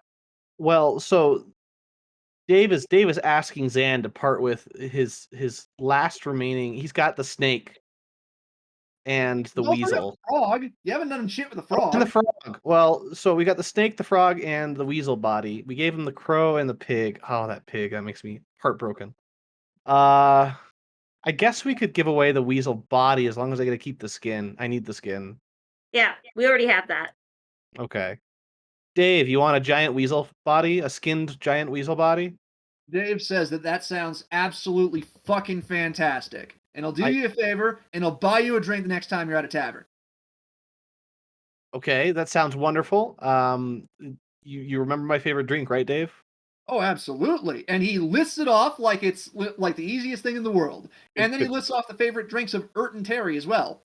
All right, sounds great. Hey, can you also do me another favor? And since we're giving you this giant skinned weasel, a lot of dead flesh that you asked for, can we also, you got any way to top off Katie? Not Katie. Yeah, wait, is Katie the rune or is it? Runic The crystal is Katie, yes. Okay, what's the slime's name? Wasty. Wasty. The slime is Wasty, and my personal ballista slime is Canny. Okay, okay. You want to top off Katie for us, Dave? Dave says he can top off Katie for you. He'll do his Oh, thanks, best. Dave. Shit, that's a great deal. Dave reaches over and pats Zan on the shoulder. For some reason, he doesn't get his arm broken in a martial arts move. I appreciate that. So, Dave says that he'll head on off and do that just right now. And he walks over and he disappears when he's like 4 steps away from you guys. And none of you think that this is in any way weird. Hell of a guy, that Dave. Oh, Dave's just a swell dude, isn't he, Terry? It's absolutely fantastic. Filling up the crystal. God, he's great. All right. And with that, you have gained 8 runic energy. You are up to 74 out of 80 runic energy. Nice. So I guess we're gonna go talk to the big guy on the mushroom next. That's what Dave said to do. Terry asks his little friend, because he's big enough now. Just does he know anything about the guy in the mushroom? The little mushroom child says, "That's Grump. He was the first. He taught us all how to talk to brains." Zan plucks this glowing pink mushroom off as the little mushroom, as Toad is talking, and feeds it to Toad. You know what? His name is now Toad. His name is now Toad. Oh, guys, I changed his name like 20 minutes ago to Toad in the token settings. Like, I did it already. You just He had to didn't show have a nameplate. nameplate until now. You didn't have a nameplate, but you could right click and there's that cog, and I changed his name to Toad. The I had nameplate no didn't show, idea. That's but I amazing. did it. Yep. I Yep. didn't see it, so until now, it's like, yep. You say Toad, you know what? That's perfect. His name is Toad, like Toadstool. All right. Toad eats the little snack. Again, none of the mushrooms think that this is in any way strange. Mushroom society, man. So, you all approach this orc fused with the mushroom stalk, and he just kind of blinks, looks down at you, and says, "Oh, hello. Hi, what you doing up there? Grow my brain friends." Growing your brain friends. Did I hear that right? Yes. Oh, okay. Great. Hey, Terry, I'm out of my depth here. You're up. Terry just clears his throat and just goes, "So you're the one who's made all of these little guys?" And pats the top of Toad's head. He looks down and says, "Taught him to." And now you're stuck in a giant mushroom. He thinks on that and says, No, I was stuck in the giant mushroom first because I wanted my brain friends to show them how it was done. And then they started picking it up. And then they started walking around and learning how to talk to brains. Do you want out? Oh, I want out. I got all my friends right here. And he reaches out with his one free arm and just pats the mushroom stalk. Because then you can talk to all the ones that walk around? They come to me. Alright.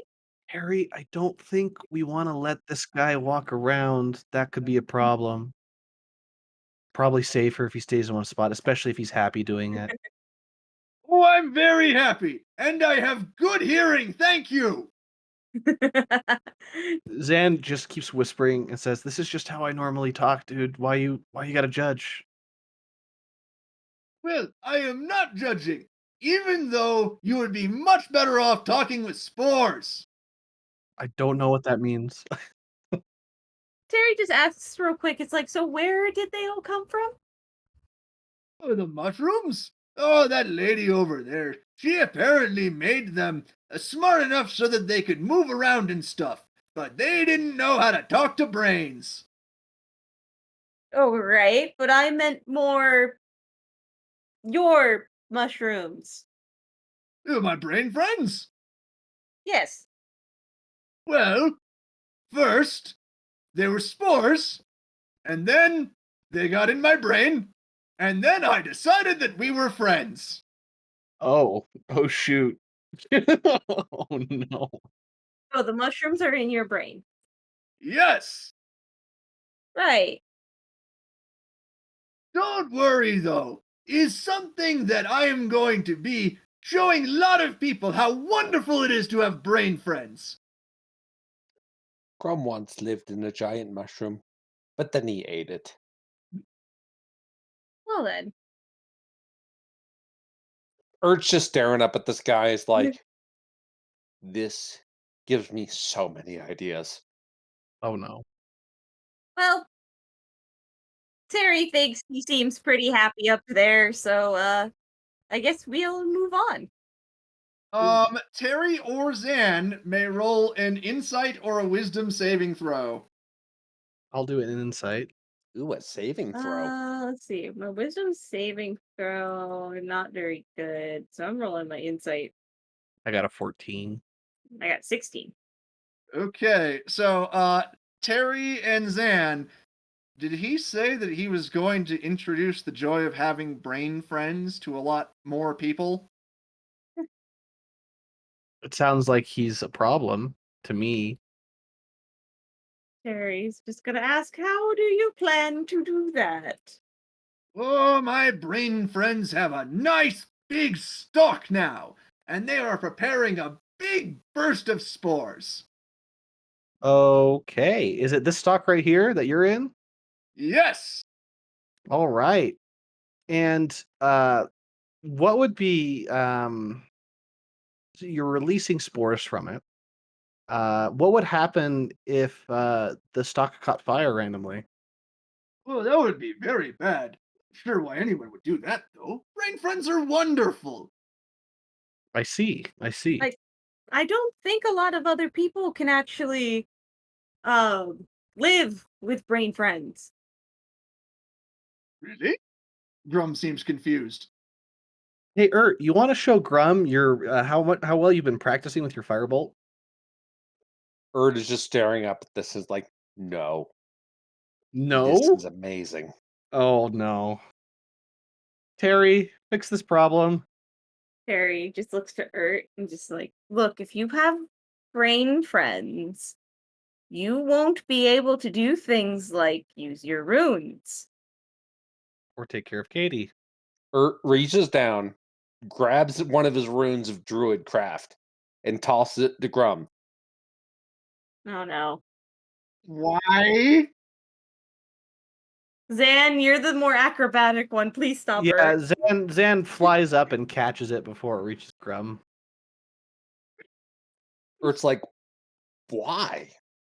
No, this Zan is great. You Zan realize we're spreading civilization here. All we need to do Zan at this grabs point, Urt while he's talking and starts carrying him away with his talons and flies away. look, Urt has seen a vision of a utopian society here.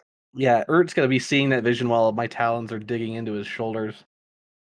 It's like, ow, ow, ow, ow, ow. Okay. Good luck, Terry. Okay, Terry, do it. Burn it down. Kill it. Kill it with fire. We're not gonna kill it with fire. We might have to. And just Terry's looking at the ground. It's just like, that's not gonna be a good thing. There's gonna be a lot of people who can't survive with brain friends. They don't have, sits there and thinks for the right words. A brain as strong as yours. Grum thinks on this and then says, "Huh. But that is okay, because once they have brain friends, their brains get stronger, because their brain friends will help them." Terry, that's not how it works. It isn't? It's not. Hmm. The Yeah. brain trends would take over the brain, and the person would no longer be person. Grum considers this and says, "No, friends just talk to me." Because your brain is strong enough. Harry, roll a persuasion. 26. 26 is good. All right. Grum seems to have not considered this. And he's like, "Oh, people really not want brain friends. That's so weird." Erd agrees. Well, Terry, they can be great friends like this, and points to Toad. But Grum I do not want him in my brain. Grum says, "Oh, it's going to be fine, because this big stuck here is going to be releasing bunch of spores, and the spores cannot get into people's brains unless there's already a hole in them." That's why Grum made Hole. Exactly. So mostly what this is going to be doing is giving everyone a lot of friends who will hopefully become brain friends. Terry, that's not how it's gonna work. It isn't? No, because people don't think like you do. They're wonderful friends. They visit me every day. They talk to me. They say that I have interesting ideas. They are so kind. Yeah, but for others, they probably are considered annoying. Should we off screen to Zan and Ert talking to one of the other people? Go ahead. Oh boy. It's just gonna be Terry talking in this circle. Feel free to make me make a roll or something to hand wave most of it. I I'm mean, going to have you roll another persuasion and then an intimidation. and if it doesn't work, I could. Intimidation? Persuasion and intimidation. Okay. If it doesn't work, I have fire arrows. I can just wrap arrows in oiled cloth and shoot them at the mushroom. Mushrooms light up A quick. 28 and a 27. Okay, never mind. Terry. What the heck? Holy shit. Wait, pause. Wasn't it your turn to roll poorly? Yeah, This was right? supposed to be your turn to roll because last time it was Ertz. The time before that was mine. Look, Ert enjoyed getting ragdolled. No, you see, I rolled bad in a game earlier this week, so it cancels out. Okay. Mhm. Okay, so the persuasion is slightly higher than the intimidate, I want to point out. God. Terry, if you like, God help you if you want to, but you can. Because you did succeed in an intimidation check on Grum. You can add Grum to your hooks. Yes. Of all the terrible ideas you've had, this is one of them. All right. No, I have plans. The DC for Grum was 15. So, Zan and Ert, you approach Professor Thorn, who is sitting around teaching all these little mushrooms about interesting esoteric subjects. When you approach him, he cuts off his lesson and says, "Ah, more people out here to, investigate all the little fungaloids?" Ert just asked, do they have souls?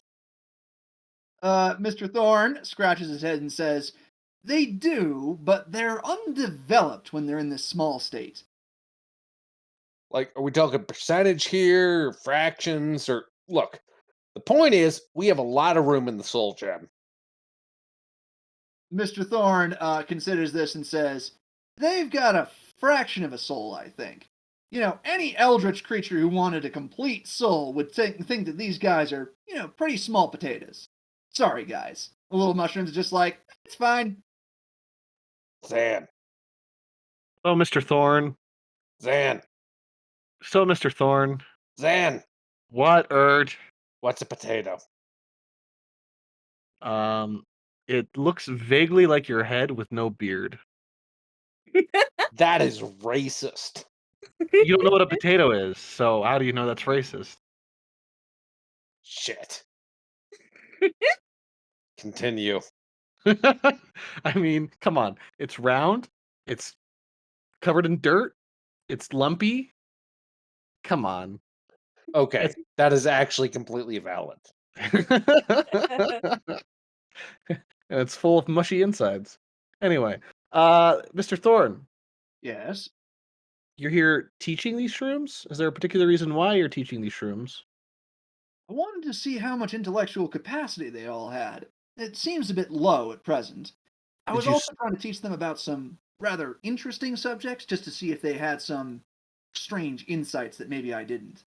have you already met the 3 actually decently intelligent mushrooms back at the main village? Yeah, Lore, Neo, and of course Gox. Yeah. Well, I talked with him for a while, and Neo actually seemed interested in a lot of my research. The problem was that she really didn't seem to connect with some of the more esoteric subjects that I could cover. And is there a reason you're sticking with the dumb shrooms instead of the smart shrooms? Thorn shrugs and says, well, mostly because I wanted to see what these things could grow into if they had the resources. If they get proper tutoring and a bunch of food, and he pats a pack behind him, all of the mushrooms sway in anticipation when he pats the pack. What type of food are you feeding them? Oh, just a few things I picked up here and there. Some primo fertilizer, you might call it. Were they formerly sentient? Thorn looks into the sky and says, we would prefer not to comment on that. Okay. Ert has an idea, Zan. Are you ready? Great. Hit me with it. This is guidance. It is a spell. We have a rune of it. Yes. It adds a d4 to the number rolled on whatever. Yes. Ert wishes to offer these little shits guidance. Are you going to be their guidance counselor? No. Ert wants to give these little shits guidance and see if they eat them. Are you going to do this to your wonderful Mr. Thorn? Zan, you have an opportunity to stop Ert from handing guidance runes out to these guys. Oh, every time Ert like reaches out his hand to do something, Zan smacks it. This is a shitty organization. What do you Ert's gonna go dig up that pile over in the corner. Zan just asks Thorn to kindly open up the pack so he could look inside. It is just Okay. full of skulls. Nope, Ert, you're over there. Quit scooting around, Ert. All right. Mr. Thorn goes over to his pack and opens it up. And Zan, make me a perception check. Perception check. 22. Oh, that's a good one. So, Zan, the interior of the pack is hard to look at. There are things that resemble parts of formerly living creatures, but mostly what you see is an odd, almost otherworldly haze radiating off of it. Where did you get these? From a friend. Let's leave it at that. Is the friend Dave? Is the friend Dave? Thorn sighs and says, some of them came from Dave. He gave them to me after we went drinking at the bar. I see. Okay. And you're sure that feeding these incredibly evil, corrupted-looking body parts to the mushrooms won't have any negative side effects? Mr. Thorn says, well, if there are side effects, then we gotta, catalog what they are. Just in case this sort of thing happens out of control, Ah, I see. Preventative maintenance. I mean, so far it looks like it's only making some glowing mushrooms. has he fed any of them yet? He says he's done some controlled experiments. Okay, and what happened? I'm thinking it's those 3 glowy ones sitting next to you. What happened was, as a result of his feeding those creatures, they achieved a higher state of intellect, and they also started pushing into some interesting intellectual territory. Nothing dangerous, he assures you.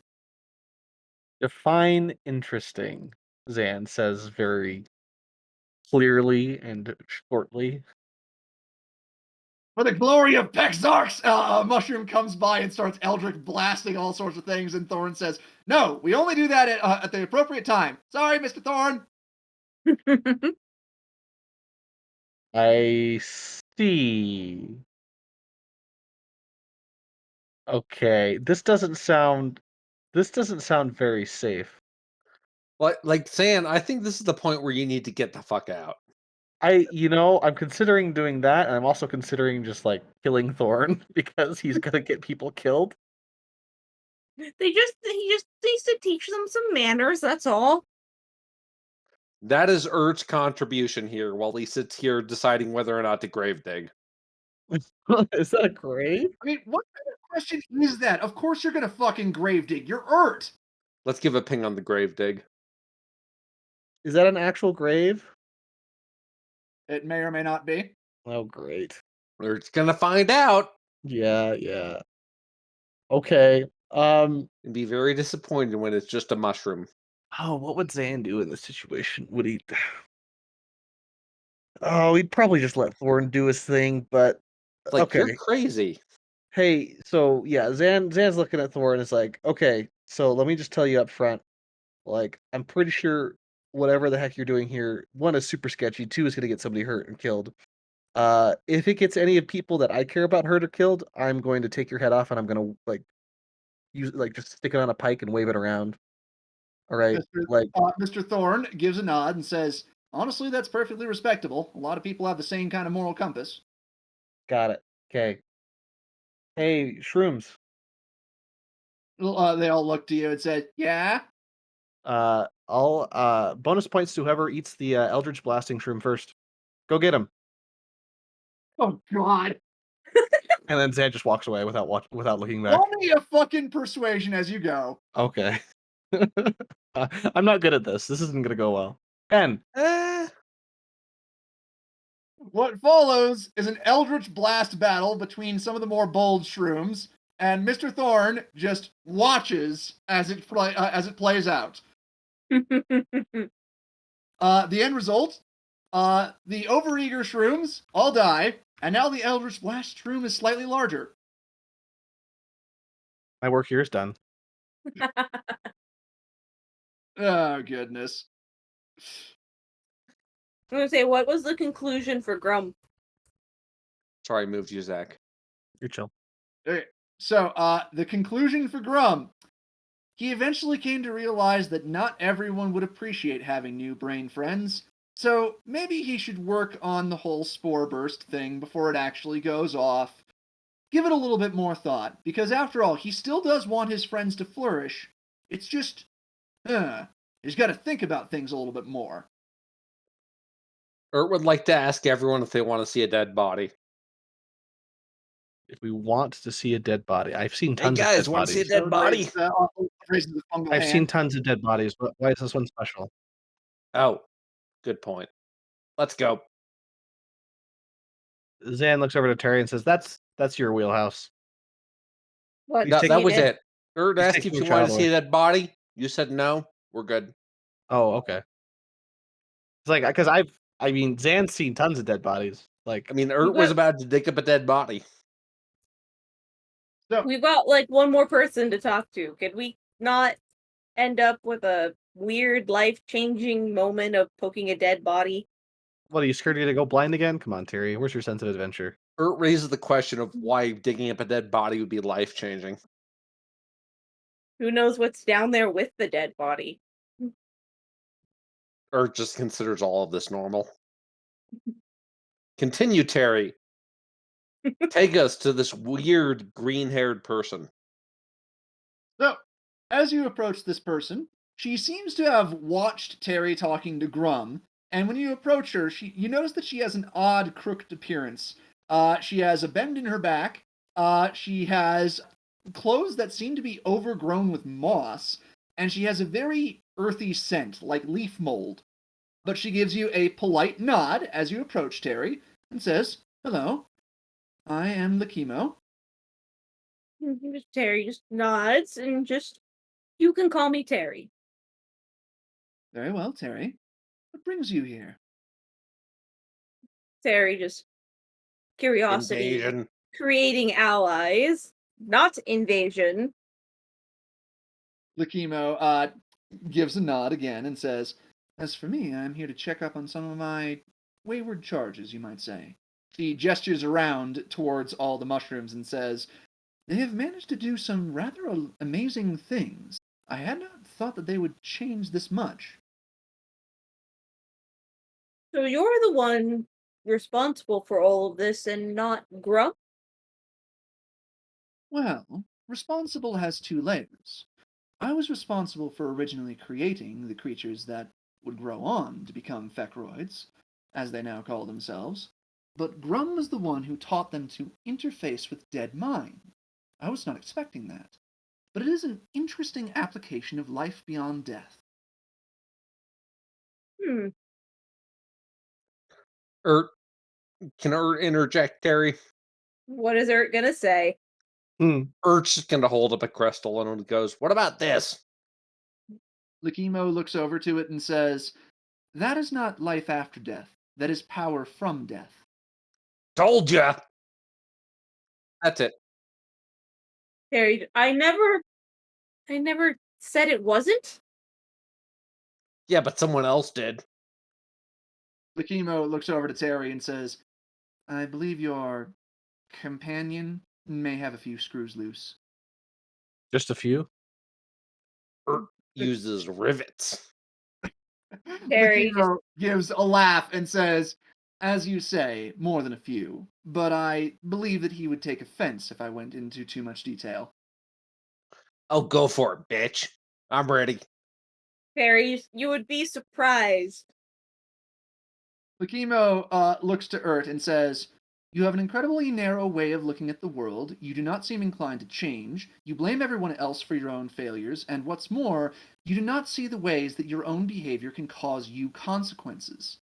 And your hair's green, bitch. Owned. Lakimo, runs a hand through her hair and says, "Yes, it is." Shit, that didn't Zan work at all. Zan punts Ert again. I just punt Ert another 50 feet like I did before. At this point, Ert is just hanging out with Toad. Is like, this shit sucks. And Toad is just like, "So why do you keep saying those things?"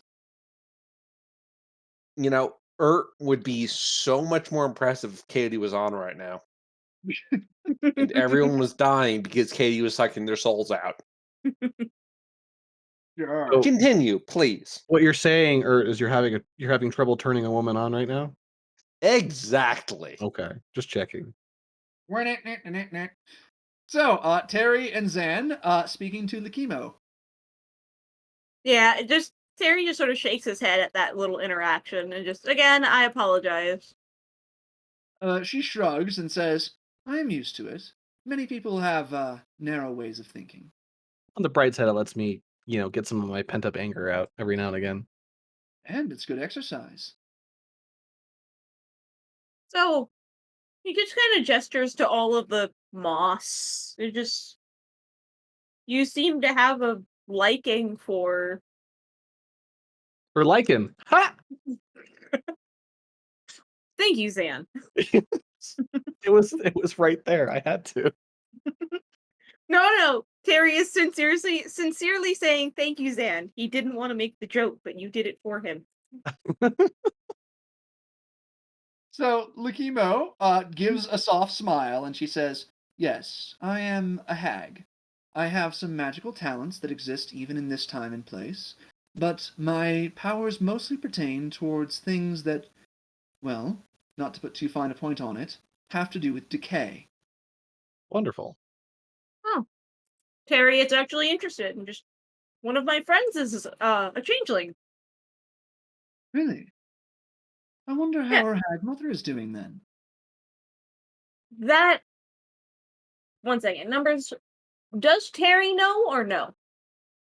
He would know that your friend's hag mother was part of an island that got raided and is officially listed as having no survivors. Nice. Okay. Just Terry just gives an unfortunate look and goes, "Unfortunately, it's just my friend." Likimo gives a soft smile and says, "There are ways around that. Hags are more aware of this than most. Do not underestimate her." Well, for now, all I know is that there were not very many survivors, and her mother is considered one who didn't make it. Indeed. Well, I would ask, just out of pure curiosity, have you been in contact with your friend lately? Just Terry. I speak with her on occasion. She's traveling with our army as she decided to, I guess, come with us without me knowing. That gave me a scare. Likimo gives a laugh and says, "Changelings do have to step carefully. It is an unfortunate truth. But I would ask a simple question to you. Has your friend suddenly become fixated on any particular heirloom or sentimental belonging?" Just he pauses for a minute and thinks on this. And Terry Has would she? remember when he went in order to help her go find an object that she stashed away from the bandits so that they wouldn't find it. I remember. Terry just yes. Yes, she has. For the record, doesn't. That's fine, Ert. Hmm. So, Lakimo gives another nod and says, "Then you have given me a lot to think about." And she looks over to Grum with a almost disappointed expression. "You've also given him a lot to think about, it seems." Are you disappointed that we're not letting him corrupt everyone with spores? Oh, it wouldn't have corrupted everyone with spores. He was very much an optimist about that. However, it would have sent a lot of spores a long distance, and thus given these little, what was the name again? Ah, yes. Toads? Fecroids. Psychopath. Oh. Fecroids would have been sprouting up in a very great many places. Anywhere that there was any amount of rot, they would have taken root, and they would have tried to grow new colonies, which would have been very interesting. See, the way he advertised it, it sounded like it was just going to straight up invade people's minds. Well, he would doubtless like that, but as you have seen, he is a bit of a simple soul. Well, if you want to convince him to do it again, assuming it won't actually like murder people or take over their brains, feel free. She laughs and says, "I may do that. But I Mm. do have something that you might take interest in. Oh, There have been quite a few people who have investigated this place in pursuit of a small problem, and by small I mean actually very significantly large. Am I to understand that you have arrived here with a military force?" uh, you could call it that. It's not much of one anymore. It's more of a like get away from the Empire force, Refugees. armed and minimally trained refugees. Either way, Lakimo says, "This may still be a job that falls under your wheelhouse, because there has been a rather unfortunate consequence of all this. These fecroids, not necroids, as much as that would have been interesting. These fecroids have a bit of a policy. Grum has said that good mushrooms are the ones who want to learn more and be friendly and explore the world. And bad mushrooms are, well, the ones who don't want to do that. And they have a bit of a strategy for handling that. The bad mushroom pit. Yes. And you are aware that the mushrooms get larger when they have something to eat. Does this Yes. mean that the mushrooms in the bad mushroom pit have been eating each other? Yes, and they've grown a rather impressive colony. And as much as I find it personally interesting, I do think that it would be for the best if such a thing were to be rooted out before it could go on and cause problems. It's growing rather restive. Point me in the right direction, coach. Well, first, what are you paying me? I don't work for free. Well, I will say this. There have been quite a lot of people who have taken it upon themselves to try and do something about this. In fact, there have been, how should we call it, angry mobs who have been trying to take out their frustrations on all of these little facroids. I have been mostly keeping those in check, but the adventurers who really think that they have a chance have been trying to go after the bad mushrooms, and they have not been having success. In fact, they have been having an appalling lack of success. And so, if you were to ask me what I would pay you, the answer is nothing. But if you were to try and kill this creature, you would find the remains of all those people who came before you, who had tried to gear themselves up, and who had tried to equip themselves well. Hmm. Okay. Scavenging. Okay. Sure. And the reason why I say this is a job for an army rather than an individual, well, this being, this bad mushroom, has proven to be exceptionally dangerous to people who try and challenge it one-on-one. And so I think that the best option is to not give it a fair fight. Oh yeah, we don't like fair fights here. Fair fights are for people that want to lose. With all that said, I think this would be in everyone's best interest for you to try, because after all, people around the area would be very grateful if you got rid of such a persistent pest. I mean, I'm down. I don't know how you other guys feel. Doesn't have opinions. Hmm. Is it in this? So location wise, is it in this region or would it be like a square? It's a hex away, sort of like next session sort of thing. It is in this region, because the bad mushroom pit is right here. Oh, I was thinking like a hole in the ground, not a cave. Okay. I mean, it's a cave that's also a hole in the ground, you'll see. Okay, understood. All right. Cherry's okay with this if you guys are. Alright, you little nerds. Are you ready for the boss monster encounter? Oh, such a boss. Alright. Here is the question for you guys. And this is an important question. Because this is going to be your army versus this bad mushroom. Okay. How many ways do you want to divide your forces? You can divide them either 3 ways or 4 ways. What do you mean by that? As in, you're going to have to make squads in order to actually have to have a chance against this thing. If you group your forces up too tightly, bad things will happen. So let's do it in fours, because then that's more to spread out. Sure. Okay. Then in that case, one moment, please. Erd's not here. Don't ask Erd. We're Well, dragging you over, Ert. yeah, you're coming. You're coming with. You're dragged back over. Terry Erd, Terry does ask Lakimo if she can watch Toad for him. He will eagerly watch Toad for you. Ert wants to explore and fill Katie with souls. That's all Ert cares about. Katie's not turned on here, so we're not getting the souls. But Katie's almost full anyway. Katie's at 74, Yeah. Mhm. so Katie's just about full. Okay. Yeah, we don't need Katie. All right, guys. Then I'm going to scoot you onto a map in just a moment. Zoop. Welcome to the Bad Mushroom Pit. I see a bad mushroom. Those are some big, Those are some big guys. They're yeah, big big boys. people. It turns out that our forces when they move out as a unit, they just merge into one big person. Yeah, they're fully equipped in order to go full Mechazord. That's not a good mushroom. That's a bad mushroom. It's an extremely bad mushroom. No, The it's just a bad entire rest of the mushroom. place, it smelled like, mold and rot and whatnot. This place smells like death.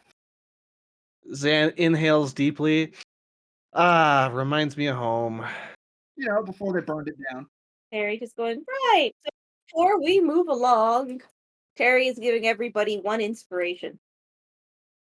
Okay, I'll take an inspiration. I feel so inspired. Okay, giving everyone a blue token for their inspiration. All our soldiers are equipped with swords and bows, yes? Or just swords? They're equipped with swords and bows, and they also have firebolt runes. Spoiler Oh. alert, firebolt runes are the things that are going to work here. I mean, we're going up against plant matter. I never would have guessed that, actually. Yeah. So they are going to burn this motherfucker to the ground. And the thing is that you guys are going to have to keep all the squads safe while they do this. Because here's the gimmick. If you try and fight the bad mushroom, you will die.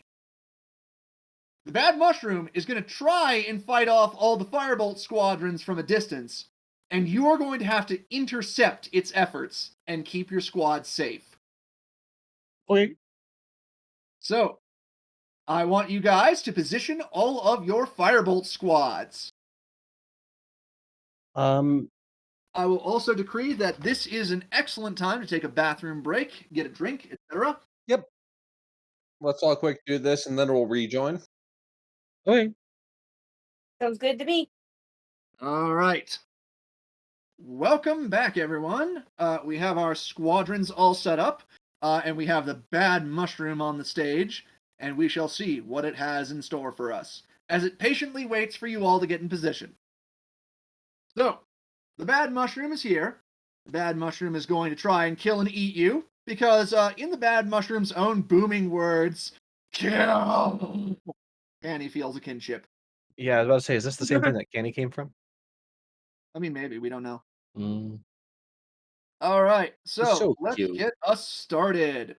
It is time for us to roll initiative. The initiative tracker is just going to keep track of which order the party members should go in.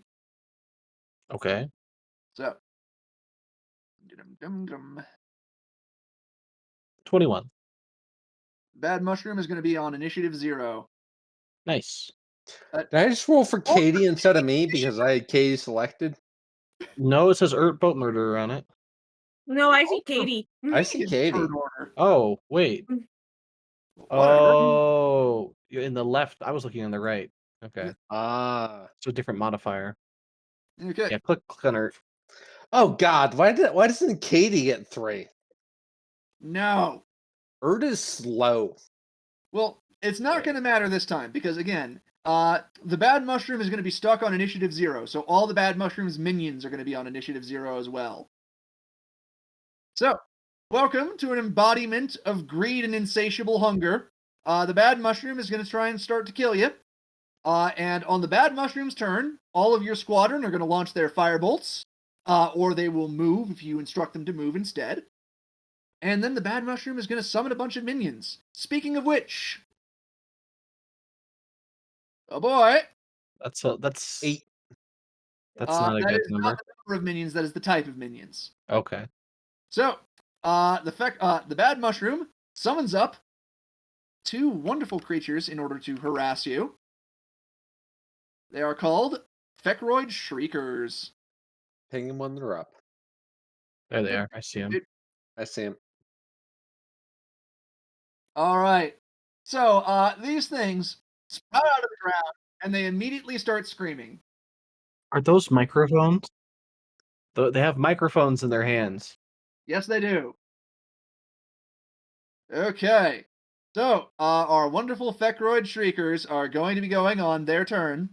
Zan, Terry, and Ert, you are seeing these creatures. They are screaming at you, and they are charging. They appear to be quite fast. What do you all do? Zan is up first. Zan shoots at the one that's closest to him with his longbow because that's what he can do. All right, longbow attack. This one is gonna whichever one hits is gonna get an extra D4 to damage because of his bonus action. Okay. 12 to hit. Does that hit? It's a miss. It's a miss. Swamp bomb. That's such a high damage roll to miss on. I know, right? Okay, another shot. Nope. Miss both. Harry ganked all of your fucking luck. Yeah. I rolled my nat 20 was for the Damage roll, yeah. for that one mushroom thing or something. No, giving the chicken mushrooms. Yeah. Yeah. So, Terry, it is now your turn. There is a Fecroid Shrieker. It appears to be running towards your squadrons while screaming. Mm, I'll do a 5-foot step forward as well, just because I can. No worries. you let me say I have a little rune of fire bolt, right? Yep. Could someone roll that for me? Uh, Ert has it. Yep. I believe Ert does. Because I don't have it on my sheet to roll. Yep. 1 second. We should put it on your sheet sometime. We are clearly unprofessionals. There you go. It was a shit roll. Yeah. This is All right, why Terry, you completely flubbed, quote unquote, your roll. Yet another action. Hmm. The key is to aim down. You could use Sacred Flame. You got Sacred Flame. I do. Yeah, sure, let's go for it. Okay, so they got to make a dexterity saving throw. These things are decent at dexterity. Flubbed them both. Sorry, Terry. Damn. Now it's Ert time. Okay, before I just sit here and spend all my actions on greasing up this guy, does anyone have a better idea? Catapult something into his face. I mean, I got Terry. You could just catapult a small rock into his face, or you could just double firebolt it with Canny. I'm just gonna. Okay, I'll catapult Canny. Oh, God. Okay. There's the catapult, which is apparently a net 20 on the damage. Not a nat 20, but a max roll. Yeah. Yeah. Well, All right. DC 14 dex. Let's see what it gets. Ooh, Oh, good. 17 damage to your face. okay. Ert, go ahead and roll me a firebolt. Because Candy is going to do a point blank shot right into its face. okay, there's Canny. He had a 1 on damage. Even so, 14 to hit. that is unfortunately a miss. But you can Oh. order Candy to fire again. Oh. Little better that Okay. time. That is Ert's turn, but Ert was the Jeez. only one who managed to take down the Fecroid Shrieker. It's a shame because Art was aiming for the big guy. Of course he was.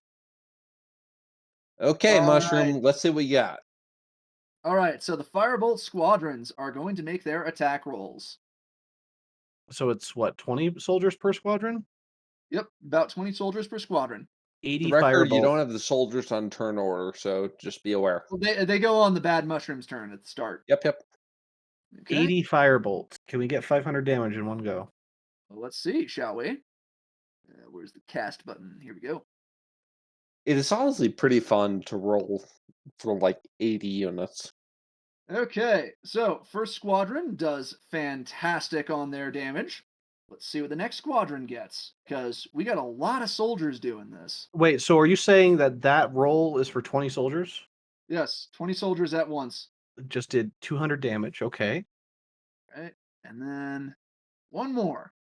It's always difficult to tell how when these things are going to stop, registering my clicks. Ooh. Womp womp. Okay. That squadron's getting getting put away for the rest of the campaign. I know, right? Which one of those were hits? Technically all of them were hits. They just did varying amounts of damage. Oh, okay. Yeah. So 20, the first 40, one. 60. Oh God. All right. So because you guys specifically went out of your way, you get a total of 90 damage on them for the first turn. Wait, so how are we doing the math here? It's me hand waving most of it, but it is based on how many squadrons you have, how injured they are, and how well they make their attack rolls. And Okay. that first one got max damage on their fucking on damage. So Okay. just trust me, okay? Roger. All right, the bad Nope. mushroom is going to summon 2 new monsters. Say hello to a Fecroid Crawler and a Fecroid Lurcher. Meanwhile, this Shrieker is going to move its movement speed. Cliff's in the way, so it's going to move straight towards that. And then it is going to shriek, not at the squadron, but at Zan. Zan, roll me a Constitution saving throw. It just climbed up a sheer cliff face? No, it's at the bottom of the cliff face. Sorry. Okay. Because I'm standing at the entrance on purpose. Yeah. Okay, Constitution, you said? Yep. The DC is 14. Oh boy, my con is not great. I got a 10. All right. You take 5 damage and you lose 1 action. Oh, that's not good. Yeah, Okay, the Fecroid Shriekers are designed to make you hate life. great. Zan, it is now your turn. You have 1 action. I take a 5-foot step towards the shrieker. I recommend spending your action on hating life. That's my bonus action. I take a longbow shot at the stupid shrieker. Okay, roll well. You know that you know me. Miss. You whiffed it. You biffed it. All right, Terry. The problems seem to be multiplying. Learn more offensive spells in my next level up. When in doubt, firebolt. Yeah, that's about all I can do. Okay. Then let's go ahead and have Ert roll that firebolt for Terry. There you go. All right. 6 damage. And who are you targeting? I'm gonna target. Which one was Ert already gonna target? Hadn't decided yet. Ert has no targets. Zan's up. Zan was the last one to fight. Oh, which one does Ert want to target? Unless you tell me otherwise, I'm gonna be picking off whoever's the little minions attacking us, you know? All right. So do you want to go for the weird salamander one that has no Yeah, that nameplate, one. or the lurcher? Fuck them up. All right, the weird salamander one with no nameplate. God damn it. The crawler. Okay. So, in that case, the crawler takes 6 whole dablages, and you have another action, Terry. You can also cast Vicious Mockery if you like. If you have something good for debuffing, Terry, I recommend it.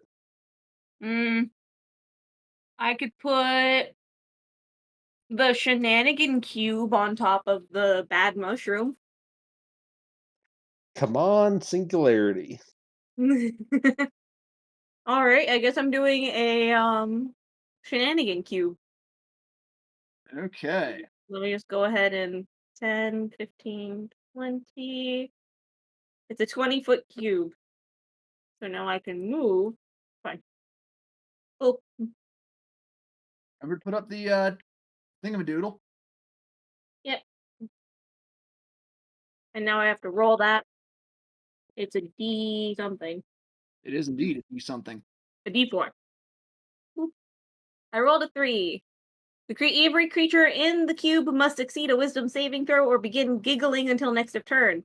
The giggling creature is incapacitated and uses all its movement to move in a random direction. Oh, God. And you put it on the fucking bad mushroom itself. We just only have to hope it moves away. That would be. Well, actually, wait. How far down the hole is it? We want our soldiers to still be able to shoot it, for the record. Mm-hmm. It is, the thing above ground is only the top of it. So it's you are just going to have to move in as you get it closer and closer to death. Regardless. So if anything, he's just going up because he can only really go up. Let's see what he gets on a wisdom saving throw. Got pretty good. Yeah, I think he beat Terry's wisdom. Yeah, I think you won. Also, I added a firebolt rune to your sheet, Terry, for next time. Thank you. All right. Next up is Ert. Ert, there is a slightly scorched Fecroid crawler, and there is a Fecroid lurcher. The lurcher does not look particularly fast. Okay, so giant pit. Yes. Oh, okay. Mold Earth. Ert would like to do 2 casts of Mold Earth to dump both of those fucking ads down into the pit. I will only allow you to dump one ad, and this is going to be an arcane skill check. Ooh. Okay, anyone have opinion before I choose Lurcher? I choose Lurcher as well. Go for it. It doesn't have a face, it's evil. Okay, 19. Okay, you successfully dump the Fecroid Lurcher into the pit using your Mold Earth runes. The bad mushroom screeches at you that this is horribly unfair. Oh god, it can talk. It can talk and it can complain. Oh, quick, Canny, shoot it. Oh, yes, Canny, go ahead and fire with Firebolt at the Fecroid Crawler. That is unfortunately a miss. Canny misses. A lot of that. Okay, Zan, quick, kill everything before I have to do anything. I'm slowed, so that's probably not. Oh, do I get a roll to stop my slow at the end of my It turn? only lasts one turn, so it's worn off. Okay, cool. Okay. And now it is time for some Firebolt runes. Dim. 1, 2, 3, 4. They got pretty good attack rolls this time. Damage was a little lacking, but I'll still give them credit. Yeah. I say that is another 90 damage. Good for them. More consistent this time. So, it looks like you guys are getting through this pretty fast because of all the healing you did for your squadron. The only problem is that the bad mushroom is starting to, wither and shrink. And so the effective range of your firebolt squads is going to go down. So you're only going to get at most one more round of that before I'm going to start imposing disadvantage on you, on the firebolts. Okay. Speaking of, the Fecroid Crawler makes its move. It can move 20 feet. It gets to the base of this particular cliff. And just because it is going to try something, it is going to try and reach up and snap at Urt with disadvantage. 21 versus AC, Urt. 17. Okay, so you are getting snapped. This Ouch. thing is biting down on you. 11 damage, and you are grappled. Ouch. What's always happened to Urt? Because Urt is such a tasty treat. All right, note down your damage. Yep, 11. Gotcha. Continue. All right. And let's see, it has 2 minions out right now, so it's going to summon 2 more. You still haven't seen number 1 on the D4. Hey, Zan, Yes, I heard you hate life. I am not a fan of it. No. Well, there's another Shrieker. Yeah, I see it. Speaking of Shriekers, this Interesting. one is going to shriek at you again. Roll a con save. Great. I'm really good at those. Remember, you have inspiration if you roll low. 17. I actually rolled decent. All right. You block this one out, and the Shrieker is then going to climb up the cliff using its second action. Okay. I'm All gonna right. take. Is it my turn now or no? It is now your turn, Zan.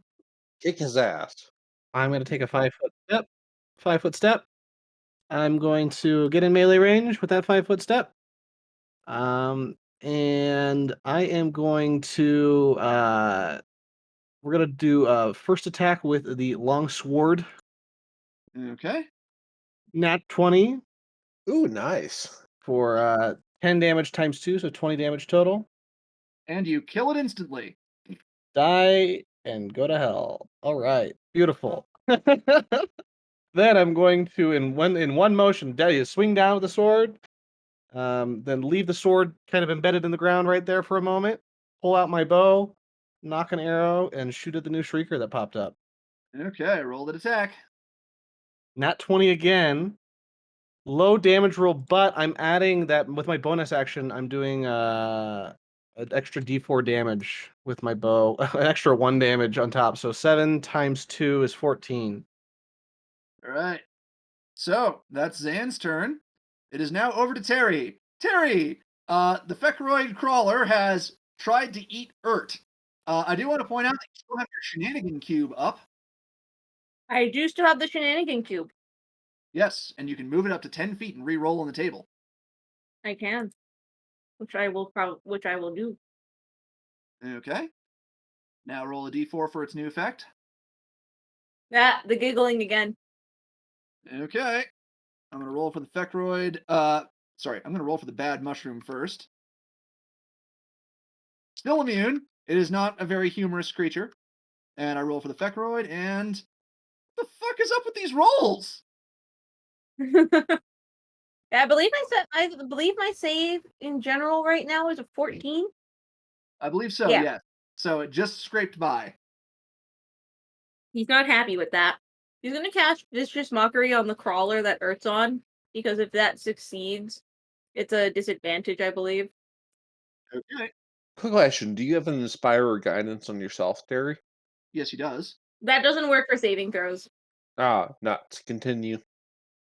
DC 14 wins. Okay. Aha. Wah, wah. Takes 2 damage, and it is so dispirited that it drops Ert. It has a disadvantage on its next attack. Yes. It's so unhappy about this. All right. So that was one of your actions. You have a second one. Mm, We really need to give Terry a sword. he has one, but he has fuck all for attack power.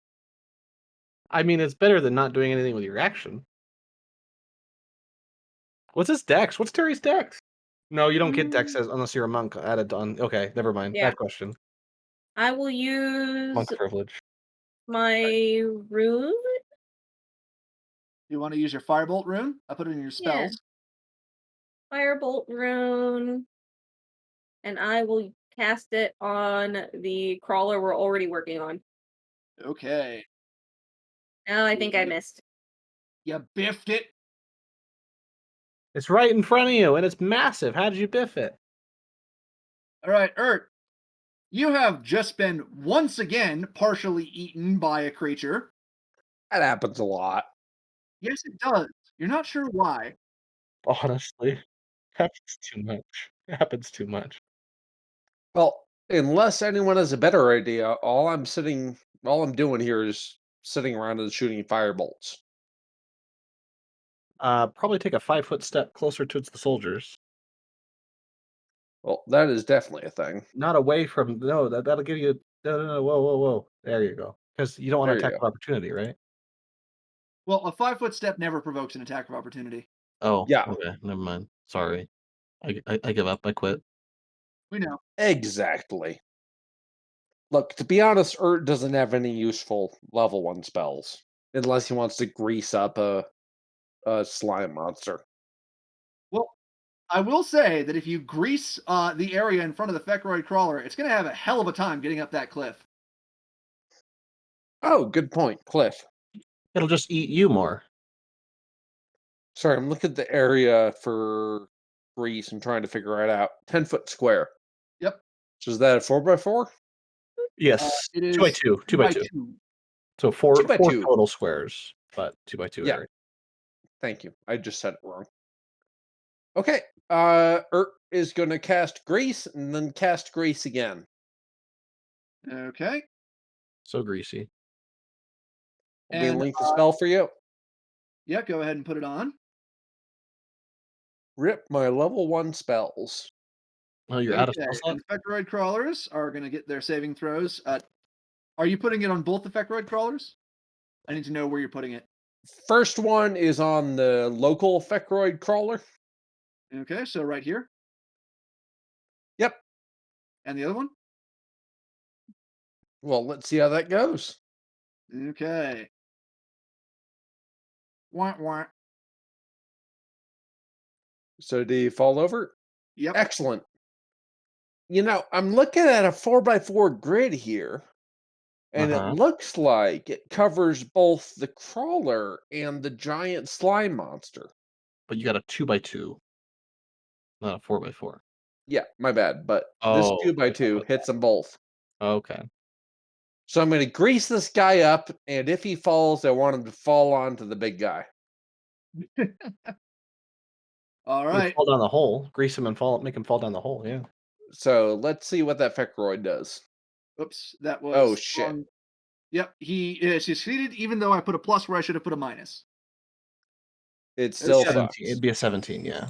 Yeah. And just for fun, I'm going to roll for the bad mushroom. Oh, you got a 3. Ooh. Okay, so here's the thing. The bad mushroom is like screaming about how it's going to kill and eat all of you, and it's like retreating slowly into the hole, and then somehow it slips on the edge and wangs its face. I'm just going to say that happens. It's It going to did do not 20 damage. expect the surface up here to be graced. Is that light blue square under my control? No. Okay, continue. Ert has no control. Ert just says to continue. Okay. Now it is time for the squadrons. Squadrons are going to roll their firebolts. Again, just trust me on this. I'm totally not just winging it all off the top of my head. Well, we have one that's prone, right? We do have one that's prone, but they are focusing on the bad mushroom because if the bad mushroom doesn't go away, then you're going to keep getting minions forever. Ah, continue. Okay, 1, 2, 3, 4. Oh man, that 11 team. Okay. Respectable damage rolls, except for the one that completely fucking missed. 70 damage this time around. And the bad mushroom is no longer in range of squadrons that are standing that far away. So we need to move our guys up. Yes. And I'm going to put down an aura in just one moment. Your squadrons now need to be in the green circle in order to land an attack. Okay, so we all have to move forward. All right. Now it is bad mushroom time. There are 3 minions out, so it only gets to summon 1. Ooh! Say hello to the exploder. Cool. How far can it move? The exploder is very slow. All right.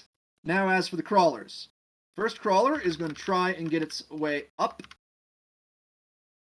It fails to actually get up and continues to thrash around on the floor. Second Fecroid crawler is going to charge towards Ert. However, it is not smart. It went straight through the lube. It still managed to keep its feet, and now it is going to try and bite Ert, as is its wont. That is It misses below Ert. 17. It misses. All right. Next up is the Fecroid Shrieker. The Fecroid Shrieker is going to, let's see. Is going to turn around and jump down the pit. No. No? Fecroid Shrieker is going to scream at Zan just like right away. It's got a ranged attack, so roll that con save, Zan. That far away? Yeah. They're the Oh, ranged fuck. attackers. They're the mobile ambush units. Yeah. I think I Okay. made it. You take 5 more damage, and you have only 1 action on your next turn. Yeah, that's not great. All right. And then the Fecroid Shrieker is going to try and take cover. So you won't be able to shoot it with a bow. So where is it? It is right here. Oh, I can't shoot that with a bow? It is It's in behind cover. this, slope. Okay, sure. It can think it's safe. All right. Speaking of which, Zan, it is now your turn. Yeah, I'm gonna 5-foot step forward, and now I can see it. And I'm gonna shoot with a bow. I'm gonna make you do an acrobatics check before you do that because you I just have wings. cliff, I have man. wings. I'm a I bird. know. Acrobatics check anyway. While flying. Yes. What am I? You are slimed. Am I slimed? Your head is ringing. You must make the acrobatics check because the DM is capricious and says so. Okay, 18. You're fine. Go ahead and make your attack roll. Okay. 12 to hit. Not gonna hit. It regrettably missed. If I roll that what is it, a D6 inspiration, do I have a chance of hitting it? Is there a point? You do have a chance, but it is not a good chance. All right, then I'll just give up my turn. Okay. Terry, it is your time. Yes, it is. First things first, do you want the shenanigan cube to continue doing its shenanigans? Shenanigans. Move another 2 squares. All right. All right. So let's have you roll the d4 to see what it is. A One. one. Ooh, finally a different one. The smell of apple pie fills the air, and each creature in the cube must succeed a wisdom saving throw or become charmed until my next turn. Oh boy. Wisdom saving throws all around. Yeah, those mushrooms just charmed by the smell of apple pie, honestly. All right, the one menacing Urt is not affected. And the boom ball is affected. Oh That's boy. good. It's going to keep it from attacking us for one turn. That's good. Yeah. The one that is not affected, I will now do Vicious Mockery. Wah, wah. Okay. PC 14. It is also Vicious Mockery. You complain about not having combat options, and then you shenanigan cube like a whole bunch of these guys. Oh boy. But it's not an offensive. True, but it is a control. You're good at control. Speaking of which, you have one more action. Mm. One of them is prone. But I'm no good at physical attacks. We don't want to kill them Pull out a anyway. sword. Yeah. I mean, they're tanks. You got a rapier, and it does 1d8 plus 3 damages. Can Terry convince the boom ball to go attack the mushroom? I'm in range, so yeah, let's do that one. You can either attack it with your rapier, or you can try and do something crazy with the boom ball. Can we? I don't know what the boom ball would be doing. What do you suggest? Well, you want to get it to boom. Make the boom ball go boom right where he is. He gets just make that boom ball so excited that it just blows up where it sits right now. Tell him you're in Yes. love with him. Roll me animal handling with advantage. Animal handling with advantage. A 20. And it's 20. Okay. The boom ball decides that this is a wonderful place to go boom. And it goes fucking boom. Bye. All right. And so everyone within 15 feet of it needs to make a dexterity saving throw. Rip Sorry, Canny. Canny. Crawler, the bad mushroom, and Canny. Hi, Canny. Oh wait, the Fecroid crawler attacking Urt also would need to make it if it's within 15 feet. Urt Yep. barely misses it. Yep. So roll for everyone else and Canny auto fails. All right. The Fecroid crawler in front of you completely biffs it. The bad mushroom biffs it. And here is the boom. 11 damage. Rip Canny. Wow, Canny. Oh, Canny only had like what, 5 hit points? How do I see? I have no clue. Canny doesn't have a health bar. No, there is a health bar. There is a health stat for cannons. Yeah, hold on. Okay. And a number of hit points equal to 5 times your artificer level. My artificer level is 2. 4. We're level No, 4. you're level 4. Why would you think that you're only level 2? I don't fucking know. So Canny has 20 HP. Okay, so Okay. Canny's alive. Canny's alive with 9 HP. Okay. Good job, Canny. Yeah. Way to stay alive. Congratulations, Terry. You've done a lot to sway the battle. You really have. All right. Kurt's turn. What do I have that'll help these troops do damage, huh? Well, the better question is, what can you do about the Fecroid crawler that's currently trying to chomp your ass? Ignore them. Oh, look, a 5-foot step. I shield myself for 5 AC. Okay. Is that a spell? Yep. A rune.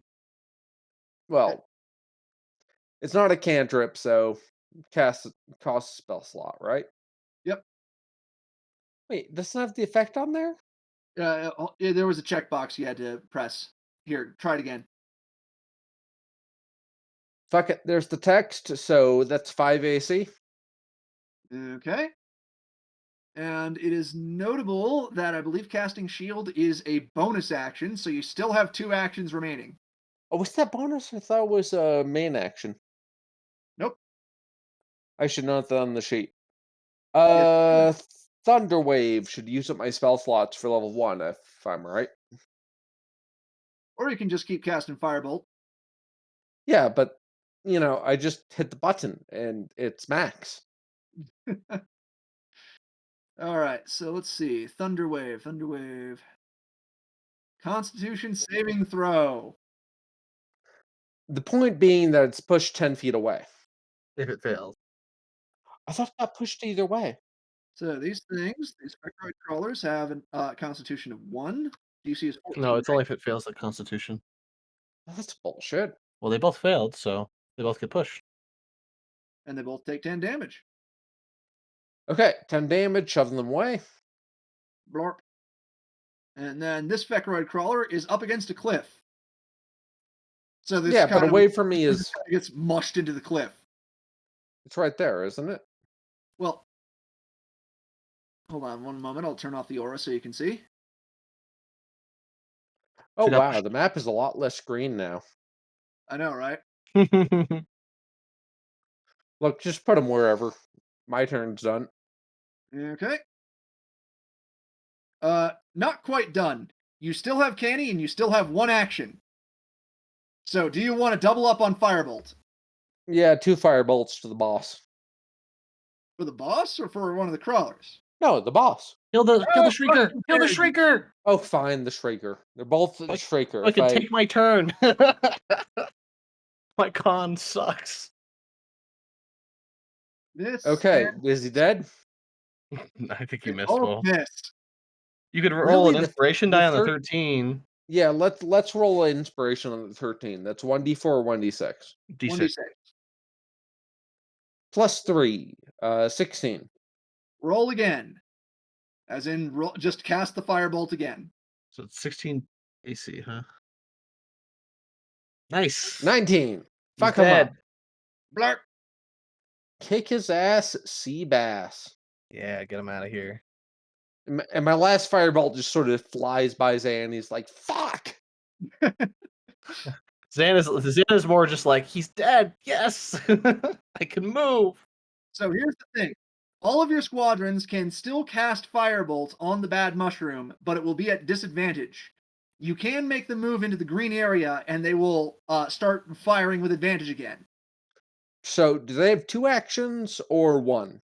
They have one action. So, either move or fire. Yes. They are basically artillery, and they can move up to 30 feet at your command. Remind me of the AC on boss? The AC on the boss is 12. Okay, guys. Is everyone okay with 4 units taking 12 DC? I'm fine with that. Yeah, let's just fucking fire it. Okay, go for it. All right. I'm not sure if there's a way to actually make it roll with disadvantage. Oh, well. I thought There it should was. be. Just roll with Yeah. advantage and see which one. Well, that's the thing, that I have to press the Firebolt rune button. Okay. There should be an option to. Wow, we're just rolling poorly, hey? Well, that's Okay, the so first first one. round The first one is misses. miss. Yeah, Okay, Yeah, second there's one. an option, but it doesn't apply to spells for some fucking reason. that's interesting. All right. Okay, good. Second- Second one hits. 15-5. 15-5. We'll take us at 15-5 2. Oh, 18-10. No, 16-2. Right. So 2 of them hit. 3. Oh, 2. Yeah, you're right. Okay. I can math. I can count. It's easy. So this time around, they do a respectable 50 damage. But their accuracy is obviously suffering. This is going to take a lot longer if you have to keep doing this. Speaking of which, hey, do you guys like Fecroid Shriekers? No. Quick question. Where are the mist fireballs hitting? Do a scatter, please. Here, I will draw it on the map. So please imagine all of them just whipping past and just completely fucking scorching the opposite area. That area. None of them undershot? Regrettably, no. Shit. Because otherwise, everything would be on grease fire. Speaking of which, you know what? I'm gonna fuck that guy up. He is immediately spawned into the grease and already has to make a dexterity saving throw. And he completely fucking flubbed it, and he falls into the pit and dies instantly. And the mushroom, the big guy's like, shit, that didn't work. I know, right? So, speaking of which, one Fecroid crawler tries to get to his feet. I believe 14 is the DC. So, rolls again and fails. He's still thrashing around on his back like a fucking idiot. The other one charges up to Urt and completely flubs his attack. While Zan is doing actual combat, Terry and Urt have become the silly gang. It's true. Yeah. Wait, how's the math work on that numbers? I want to hear. Is that disadvantage? Yeah, that was disadvantaged because he had been vicious mockery. Ah, okay. Continue. Okay. And Urt is no longer shielded because that lasts only one round. Ah, bullshit. Well, that's the reason why he It's cast a shield. reaction. It's a reaction. It only lasts for one run. Yeah. Nah, it's a shield. I should be able to hold it in an offhand forever. Fuck you. Uh-huh. Zan, it is now your turn. There's another fucking Fecroid Shrieker, and you hate life. I hate these things. These things make me angry. Bring us to him. I'm going to shoot. I'm going to shoot it with my bow. I'm going to shoot it with my bow twice, actually. There's Roll it. one. 21 to hit for 10 damage. I'm going to add a 1d4 to that because my bonus action. Okay. 14 damage total. Ooh, that's a mean one. He's still alive, yeah. Yep, still alive. Unfortunate. Let's end his life. Button. 12 more damage. Is he dead? He is very fucking dead. Good. Freaking good. Harry, Yes. Boy. it is time for your shenanigans. Cube. Boop. We're back to giggling. Okay, wisdom saving throws, right? Yep. I 14's believe a 14 reroll. is the DC. What the hell is with these things? Whenever you ask them to do wisdom saves, they do great. I thought they were supposed to be not wise, yo. All Well, they're right. mushrooms. They have their life figured out, man. So the one that's still prone, stabby stab. A 19 or a 20, so 23 for Okay. 6 damage. And then the crawler, because vicious mockery and vicious mockery. It's a cantrip. I can cast it as much as I want. Okay. Yes, has Wah. disadvantage next attack. Okay. Now, Urt's turn. Urt, you are being faced with a Fecroid crawler, and it is not looking well. I'm allowed to 5 foot. Yes, you are. Do you want to hit it with your hammer? No, I'm mostly considering just ignoring it. This is why you keep getting chomped on, Urt. Well, look, we're killing the giant blob. I'm gonna step back and just. Do I have a push? Just keep track of how many spell slots I've used. I will allow you to roll an athletic if you want to just push the fucking Fecroid crawler. Okay, what's the fucking check to lift this guy up and throw him? Again, athletics. You know what? Fuck it. I'm at. Nah, that's pretty good athletics. 19. Urt rolls a 19 to just throw that fucker back in the hole. Okay, you throw him, and he lands on the fucking grease patch. And I'm going to roll his dexterity. No. Cool. Have I had footstepped yet? I forget. Yes. You did that. No, you have not. I thought you did it at the start. Did you not? Oh, my bad. I was considering it. Throw him too. Okay, fine. Jeez. A 7, but he's upside down. Okay, you managed to slide him out of the grease. And into the other grease? Hey, do you still have? I was about to say, did you still have your inspiration? But we already know the result. Yeah, no. Also, he did actually use his inspiration on the firebolt. Yeah, I Ah, already right. used it. Okay. So, Okay, firebolt for the slime. yep. Candy can shoot it. Can he And shoot fucking someone? hits it. Can he hit anyone with the 9? No, not even the bad mushroom. Can he just shoot in there? Kill! Kill. Continue, please. Okay, firebolt time from all your soldiers. They still got disadvantage. I think I'm just going to roll the d20s flat this time. Yeah, just roll them as d20 plus 4 or something, Okay. or 4d20. 8d20, honestly. Like, Zan, why do you keep on wasting your time killing minions, dude? Just throw them in the hole. You know, I'd love to. I'm not as strong. Well, I guess I am as strong as you technically. This time, only one connects. And it does 25 damage. Mm. So, not very much. The Wait, we didn't get. disadvantage Wait, we easy. weren't asked if we were going to move our troops up. I was going to move my guys up this time, but it's okay. Well, I I've didn't. No. already done it. Yeah. It's chill. I wasn't paying enough attention. That's my Quick, fault. quick. We're going to take all the 3s and move them up. Yeah, all the guys that missed, they didn't actually fire. No. I wasn't paying enough. Exactly. I wasn't paying Okay, enough attention. Red Okay, Collar boss. gets back on its feet. And God, it still has the charmed token on it. It's still taken with Terry. I mean, aren't we all taken with Terry? Terry, you No, have that a was- simp.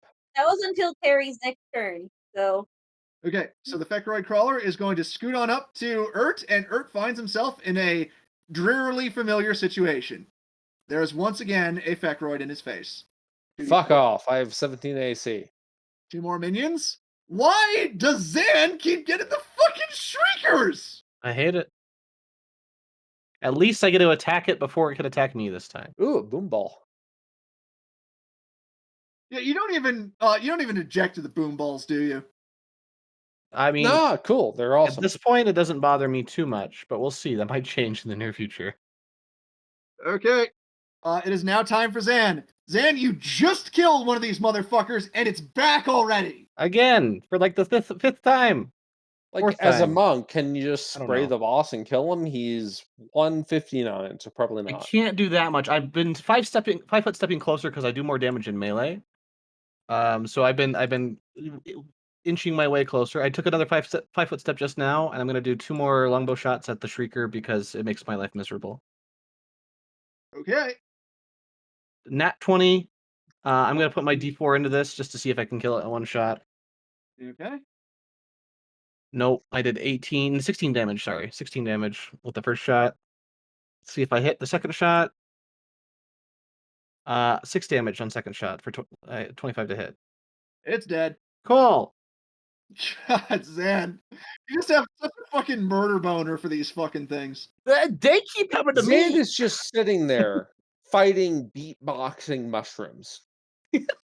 I forgot about the microphone. Honestly, that's Like, super Terry and accurate. Urt have no idea what you're doing. That's super accurate. They're literally just beatboxing. Oh God. And you just see a really, really angry bird just shooting beatboxing mushrooms over and over again. Like, what the hell? Oh, that's funny. Terry, it is your turn. Do you want to move the shenanigan cube? I'm gonna have to move back for the boom ball. Okay. Yeah. 1d4 for the effect. A 2 this time. Bouquet of flowers appear all around. Each creature in the cube must succeed a dexterity saving throw or be blinded until the start of Terry's next turn as the flowers spray water in their faces. Oh God. You know, I'm okay with this. All right, Fecroid Crawler succeeded. The Fecroid Boom Ball also succeeded. How? Well how done. did that happen? Urt is just looking at Terry like, why did you think that would work? Terry I do not control the cube. The cube controls me. It's the cube of shenanigans. But anyway, Terry, I will put this on the table. The Fecroid Crawler is already dispirited. You could try killing it, but the Fecroid Boom Ball is a lot weaker and has a lot more vulnerability to damage. It also is called a boom ball. I'm gonna try a fire bolt on the boom ball. Okay. Roll it. 21. Okay, and it does double damage, so that's 6 damage for fire. It is still alive, but only barely. I'll try one more time. Okay, Yes. and it goes off. The boom ball lives up to its name, and once again, the bad mushroom has to make a dexterity saving throw, which it completely fucking flubs. Why do I keep making those? Roll for Canny at -2. I'm sorry, Canny. He deserves it, honestly. Numbers. Yep, rolling. And Canny is down. Womp Start womp. eating him, Canny. Start eating him. All right, Canny is down for the combat. You no longer have your bonus firebolt. Ert, it is your turn. There's a Fecroid crawler right in front of you. I'm a boop him with my hammer. Okay, there are my boops. Both of those fucking biffed. Is not very good with his hammer. Apparently not. He has the strength for it, though. Blames Terry. Of course, Ert blames Terry. Of course, Erd is gonna blame Terry. Like Erd is has a swung racist. around and nearly hit Terry in the face with a fucking 10 bludgeoning damage attack. All right. Zan, do you want to move your firebolt squadrons up? Yes, they're gonna go there and there. Okay. Is that within range, or do I need to move them a little closer? That's in range. Okay. Ert and Terry, do you want to move your squadrons closer? Is Yes. not fit to combine. We knew that already. He's spinning around like a record baby. Alpha, Like I a believe, is record, baby. gonna have to like try and weasel their way in like around here-ish. Oh, just have Alpha fucking attack the crawler. At this point, yeah, Alpha could attack the crawler while the rest focus on the bad mushroom. Do you want Alpha to just hang back and lay rain of fire on the crawler then? Well, mostly on Urt, but also the crawler. We'll put Alpha back where it was then, so it can still have its attack. Okay, in that case, I'm not even going to roll the attack. Ert, make a dexterity saving throw. Uh-oh. There's my roll. It's a 5. Oh You no! take 9 fire damage as the Fecroid crawler is incinerated. Okay, only Whoosh. is 9 damage. Yeah. Urt is perfectly willing to accept that. All right. The bad mushroom sees the way that this has gone, and it is going to damage itself to put out an extra minion. It deals 143 damage to itself. 148. I can't read. Okay. Deals 15 damage to itself, and Well, it rolls 3d4. It's a little less than what I was hoping for. 143, 15. Same thing, really. Okay. So, first things first, it summons another boom ball against everyone's better judgment. Okay, I'm just gonna shoot it right away. I was gonna say, everyone knows exactly what to do now. Joke's on you, I got a bow. I played And then- Halo. It summons 2 lurchers. I play Halo. Oh, that's good. Is that within radius for the boom ball? Yes, they are very much in radius for the boom ball. Continue. Speaking of which, Zan! Yes, I'm shooting the boom ball. Are you in melee range? Of does that put if I'm in melee range with one thing, does that put me in disadvantage with the other thing? Not really, because this thing just got summoned. Okay. So, and I'm not within 15 feet of the boom ball. Yeah, I'm not. I'm within 20. So I'm Yeah. shooting the boom ball, and I want to make it go boom. Okay, roll it. Okay. So here's first shot. 21 to hit, 12 damage. And it goes off. Okay. What's the fallout, coach? All right. First of all, I gotta roll the dexterity saving throws for the lurchers, which are fucking terrible. Nat 20 on one, the first 16 God still. damn. All right, so the one in front of Zan completely avoided the boom. Let's roll for the bad mushroom itself. It completely flubbed. How much Alright. damage? Only 7? That's Jeez. not that much. It's unfortunate. The thing is, you really don't want to let the boom balls anywhere near your squads. Well, I think I succeeded. Yes, you have. You've all succeeded very handily at that. Who goes first on the boss turn? The squad goes first, then the boss, then the minions. What are we betting on the squad to do, guys? Huh? Like damage total? Like, is there a chance the squad's going to win this round? It'll do max 90 damage from what we've seen. Yeah. So we'd So have to it's do an gonna live extra 30 at least damage. one more round. We'd have to do an Assuming extra Zan's 30 out, damage. Terry, you're not going to do 31 damage, right? Terry cannot do 31 damage. Also, you only have 3 squads in, Oh, non-disadvantaged. good point. I thought it was 4. My bad. Oh, you're chill. So it's gonna take 2 more Zan, you're turns. still up? Yeah.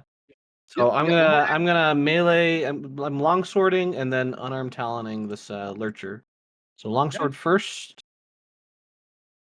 9 to hit probably misses. Yep, that's a miss. Okay, then my talons. 24 to hit for 11. 11 slashing damage done. It is now Terry time. Like, what is a lurcher? Can you? Okay, yeah, we're good. Never mind. A lurcher is a giant fungal pod covered with tentacles that very, very slowly crawls along the ground. And you put your claws into that, Zan. Yes. And I Bird heard is it. just disgusted. I heard it quite a bit as well. You're All right. disgusted you were in the mouths of one of those other things. Yeah, but that wasn't intentional. Oh my god. Damn it, back to giggling. But Well, these ones have lower wisdom. Why?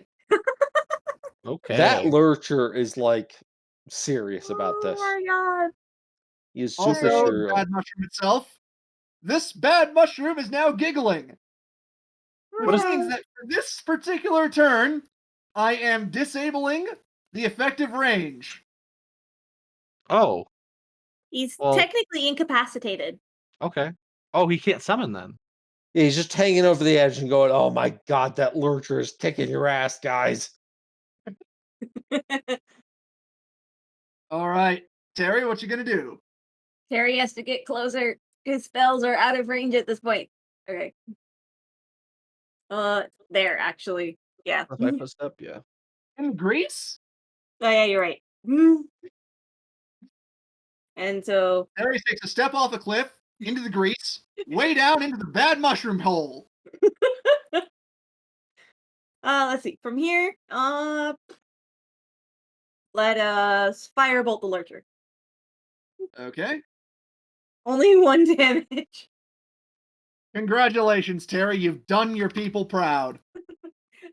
I contributed. And moving was my other action, so. Okay. Ert time.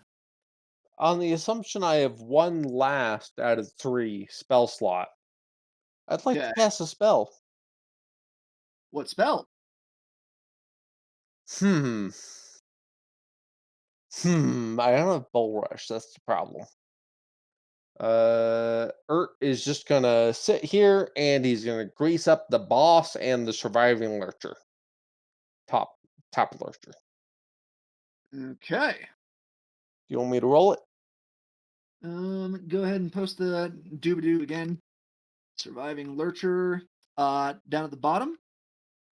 1 second. For some reason, it's hard to find this. There you go. There is my roll for grace. 14. Okay. And do you want the grease patch right here? I'm going for the top one. Oh, the top one. Top one, which He's is not already laughing, right? Oh, is he out? He's already in a grease patch. He'll roll at the start of his turn. Oh, my bad. Continue down to south. Okay, so right here. Yep. Okay. How are these greases not on fire yet? I know, right? Like, they should be on fire. We have 4 squads firing firebolts. So the Fecroid Lurcher immediately flops to the ground. It does not slide in, though. The tentacles are giving it a little bit of extra grip. Oh, okay. Meanwhile, I'm going to roll for the bad mushroom just because. It's going to whack its head again. I don't know what the fuck is up with this thing. It hurt itself with its confusion. It's true. All right, you have 1 action left, Ert. Oh, firebolt. Target. The grease. Oh god. All right. Click Bottom grease, click since the that button. guy's flopped over. Now, how do we roll this? Click the button. No, just a firebolt. Yes. Okay. The DC to hit the actual grease is 10. Oh, look, it's a 15 and a max damage roll. And it is now on fire for 7 more damage. Okay, so who's got hit with that? You know, That is the Fecroid Lurcher and the Bad Mushroom, because it has wanged its head. It is rip. now a solid 100 hit points. Okay, I'm out. It is now Firebolt Squadron time. They are all going to fire. Everyone's firing from the boss, right? Yes. Hit him. 1, 2, 3, 4. Oh, one did max damage. I think they all hit. Yes, they did. Oh, goodness. 20 All right, here's the damage. thing. Because of how you guys have been staggering out the damage on this motherfucker, it's at 10 health. However, it is now shrunk to the point where you can only hit it within a 15-foot radius without disadvantage. It is now down the hole. Speaking of the hole, It's in the hole. Okay, let's see what the minions do here. minion number 1 flops on its face. Nice. Good decision. I approve. Minion number 2 is going to try and hit Zan with Good disadvantage. luck. 22 AC, baby. That is not happening. Not even 22 slightly. AC. Ah! Fails! Try again. Fails again. Fail. At least it didn't get that nat 20. Yeah. It's like, don't try to punch a bird, dude. All right, the Bad Mushroom summons 2 more minions, and let's see if they're both boom balls. Well, there's one final Shrieker. Yeah, great. Oh, boy. I've just imagined this whole time that all of the Shriekers have been singing very off-key Frank Sinatra. Well, I mean, they ate a bard at one point, and it was evil bard.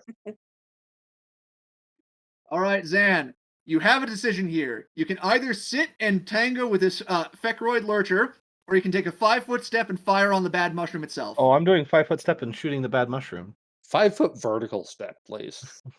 5-foot vertical, like there or in the air. He just flaps up as like, holy shit, I can fly? I know I could fly. I'm not Ert. Roll your attack, Zan. 21 to hit for 9 damage. Plus a It's D4. now at 1 hit Plus a point. D4. One hit Plus a point. D4 with my bonus action. 3. He took 3 extra damage. He's dead. And Zan flies down there and pecks him. The Bad Mushroom is dead. There's a fiery screech as it crumbles down towards the, depths of the well. It is a hellish noise. And the Fecroid Shrieker, which is just getting its microphone ready, just looks over to Zan and says, Freds? I shoot it with an Fine. arrow. Roll it! 13 to hit, I miss. I shoot the Fecroid microphone out of his Shrieker, hand. Fecroid Shrieker loses its microphone. Now, these things are still hostile. They're probably only going to last up until you order your squads to fire, all of the arrows at them. But do you want to do some final, fuck yous? The microphone was my final one. Terry, do you want to do a final fuck you? Sure, why not? Hooray! What are you going to do? And remember that you're recovering all your spell slots at the end of this because you're definitely going to level up. Yep. Let's see. What do I have here? I mean, all I really have at the highest level is Shenanigan Cube. I mean, you do like your Shenanigan Cube. I do. Yeah, let's insult it. Just because I can. The Bad Mushroom? Yeah, why not? Fucking do the thingamadoo. What the fuck? What the fuck? Double What nat happened? 20? What the hell? Oh god. Okay. So Terry, now you roll me a wisdom save. All right. As soon Like, as I which can get one back was she mocking? The bad mushroom itself. Wait, the bad mushroom's dead. Yes. Which is why I gave it disadvantage. Nice. And it got 2 natural 20s. Nice. wisdom saving. All right, Terry, you receive vicious mockery. It does 1 whole damage to your delicate elf psyche, but you are also very discouraged. Is that it for Terry? Yeah. I mean, he does have 1 more action. I mean, it's just gonna firebolt it. He just gets Click upset at firebolt button, firebolt. and it is now more on fire. Congratulations, Terry. Any final fuck yous? Erd is just sitting here laughing at Terry. It's Why like, are you got you your such a monster? shit handed to you by a plant. Like he's down there, he's doing fucking beatboxing and shit. Yeah, Terry, you Terry, got owned. just stop laughing. Go get your stupid slime. No. No. Okay, Erd's term is over. Okay. And then the squad goes, and the squad drowns everything in fire. Zan, make me a dexterity saving throw to not be set on fire. Oh boy. Closed my sheet by accident. Hang on. Dexterity save. Erd pushes Terry. Terry has to roll 2. You jerk. Dexterity saving throw. 16. All right, Zan, you managed to get out of the way as the entire area becomes a hellish wasteland and the Fekroid Shrieker dies in agony. Erd doesn't actually push Terry. Because Terry would kick his ass. Terry has the army on his side. And with that, we have concluded our wonderful little boss battle. Do you guys want to do a final wind down thing in the spore blanket, or do you just want to leave it here? I think I would like to at least, go talk to Lakimo and let her know that the deed is done. Zan, do you have an opinion? I do not. I don't think I have an opinion on it. Okay, let's finish it off real quick then. Okay, which one told us to kill people? Lakimo was the one who told you to kill people. Give us a ping. On the right side. Oh, that one. Yes. Erd So- is upside down. Lick a tongue. Hey, lick a tongue. Lakimo looks over to Zan and says, "That's not my name." Oh, Zan didn't say that. Zach said that. Oh, fuck you then. Terry Erd just said comes that. over to collect Zan Toad. doesn't know what and- lick a tongue is. Erd does. Erd said that. Terry comes over to collect Toad and lets Lakimo know. He's just like, it has been dealt with. Lakimo gives you a bow and says, "Thank you for your service. I will be rooting through the remains of the bad mushroom, as it was called. If you would like, I can send all of the items that I find directly to the army." That would be greatly appreciated. Very good. Thank you for your help, and thank you for keeping an open mind. Terry nods and just, of course, looks to Toad and just, did you have fun? Toad bounces a little and says, "I got a piece. I'm gonna eat it." Lakimo just reaches over, grabs the piece, and just, "No, child." Erd reaches over, shoves one of his crystals right into Toad. You're my turret now. Terry Terry takes should it look up. out and Yeah. hands it back to Ert. That's not how this works. Erd grumbles and wanders off to get a new slime. Now here's the better question. Are you going to name this new slime something other than canny, and are you going to use more ethically sourced souls? The second question should be an obvious answer. Yeah, the second question is obvious. You know where I get my souls. And as for Canny, the new Canny shall be Canny 2.0. Okay. Electric Boogaloo 0.0. Exactly. All right, Canny 2.0. It is now in the character things. And yes, we know where you get your souls. You trade them with Dave. Dave is great for souls. It's great for everything. Yeah, man, he'll give you a soul. Just buy him a drink at the bar next time. Hey, man, you're bleeding. Can Okay. Dave have some of your blood? Just as a favor. Oh, sure. Dave's great. He likes blood. Have some blood, Dave. Dave takes the blood, and he says, "You're a great friend, man." Oh, Rolls it. he's great. Okay. Right, the rest of you guys, let's push this mushroom over before this guy notices. Push this Meanwhile, mushroom. Grum is just Oh. saying, "But if we don't have a place to put the bad mushrooms, what are we going to do with the mushrooms who are bad?" And Licky Mo is just like, "We'll have a talk about that, dear." Ert has an idea. Quick, everyone, pay attention to Ert. What's the idea? Let's throw a crystal in the slime pit. No. Yes. No, I don't think that's a good idea. Look, if all the bad slimes go in the slime pit and get turned into soul energy, all of these fucking mushrooms can be armed and dangerous with firebolt runes. No one is agreeing here. Nope. No one's going to agree, Ert.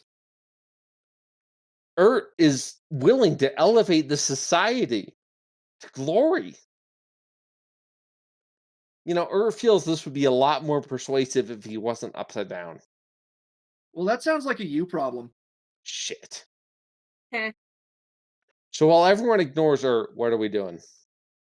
Well, I will have one final scene as you all return to camp. Just one moment. Do we have any meat left? Aside from the pork rib? Yes. The We pork have rib and we have bacon? a snake, we have a frog, and that's it. We have a snake, a frog, and some pork rib. So are we That's putting those okay. into the Arctic? Because the snake and the frog will make good gumbo. Well, the snake will make imagine any chicken dish, you can make it with snake, right? And so chicken breast, flipping, chicken fingers, flipping chicken salad, shredded chicken, just any chicken dish that you want, you make it with snake. Ert raises a hand. Or a Yes. hammer. His Yes, only Ert. hammer. 'Cause Yes, he only Ert. has one. Yes, Ert. Are you a chicken? I'm not a. We've talked about what a chicken is. Remember? Shit. That's all. Continue. All right. God, I gotta put fucking Toad in the actual character listing. Yeah, we now. need Toad here now. Toad is great. He's gonna eat Toad bubbles. is adorable. Okay. And no one will notice. So, Boingo and Snowblind, when you return to camp, have a little bit of news when they meet up with you. What's the news? Well, you see, after they talked over all the construction stuff that that they wanted to know, all those mushroom folks, led by that wonderful Mr. Gox. Well, see, after all that, they started heading back to camp, and then they picked up a sort of passenger. Oh, also I cannot control Toad. Well, The apologies. passengers are. No, get away from there, Ert. You don't want to be there.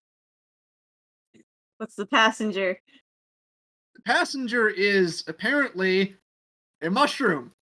An eldritch mushroom, Boingo says a little dubiously. Oh Who has made a no! pact with the eldritch being Yagsagox and now wants to be able to spread pain and misery, and it thought that a good way to do that would be to join the army. Harry looks to Zan and goes, I blame you. Ert welcomes them aboard. This is It- exactly what an army is for. Is this the mushroom that I that I sent the other mushrooms to attack? No, it appears that it was eaten and replaced by one exactly the same. Oh, okay. So this is Thorn's. This is Thorn's doing. This is still Zan's fault because Zan's the one that had all the others attack it. Do No, you want that me to one's push dead. Boingo into this? I can push Boingo into this. I mean, Zan Boingo wouldn't asked not to complain. be pushed into this. Boingo wants to not be a part of this at all. Come on, Snowblind. Wait, he's blind. I can push him. No, no. An eldritch mushroom that wants to spread pain and horror, you said? Pain and misery. Pain and misery. Question: who does he worship again, and why isn't it Dave? It's Yagsacox. Dave That's is not too, Dave. too small time. He doesn't do enough pain and misery. Does anyone object to me forcing him to worship Dave? You won't be able to force him to worship Dave. He's already made a pact with the other guy. But We know how Yeah, mushrooms well, he's a operate by this mushroom. point. He respawns. Respawns. we could just have Toad eat him. Toad, get him. No, Terry, are you okay with Toad eating him? Terry. I think Toad is smart enough to know he can't take that guy. No, we could kill him and then Toad can eat him. I say no. No, we want to keep the eldritch mushroom of pain and misery alive. He can If be we Eric's can teach the assistant. orc stuck in a mushroom to not do the bad thing, we can teach this one not to do the bad thing. You just want to have 2 Pokemon instead of 1. Do you Okay. really want to give Toad Eldritch Blast numbers? The thing is, if you allow Toad to eat this creature, I will give you a permanent Eldritch Blast Pokemon. What Zan, happens if Lungfunk eats it? Oh no. Probably Then nothing. Lungfunk has a stomach ache and Yeah. gets the shits while he's still wearing Katie. Go Yeah. get him, Lungfunk. No. No. No. Well, it's not really a crime in their community. Correct. Zan walks up and chops off the mushroom's head. All right, you chop off the mushroom's head. The mushroom is just like, oh. Hey, Toad. Get him. Get him, Toad. Ert is way Ert, too interested in this Time process. this. Time this. Like he's got a stopwatch out. He's watching carefully. He's taking notes. Gosh dang it, dude. It's like, oh my god, he starts with the limbs. Okay, so, Terry, I have an inquiry for you. Uh-huh. Choose the form of your mushroom son. This one. It is the Battletoad. Ert informs Zan this is his fault. Okay, say hello to the Battletoad. It is now permanently a part of your gang. The Battletoad. Insert cartoon theme song here. Oh no. So this is the exact point when the CRT squad team guys show up and say, "Hey!" Right? Pretty much, yeah. This is exactly when they come back from the scouting report, and then we are going to do that next time. Next time around, we are going to look at the world map and figure out where to go from here. I think we We should have aim for the lovely red part. Windgate down to the southeast, and Windgate is a place where you will be able to actually spend some money and resupply. However, you could make better time by just hoofing it over the bridge. straight to Hopping the some beach. shrooms. What? Yeah, hopping some fucking shrooms.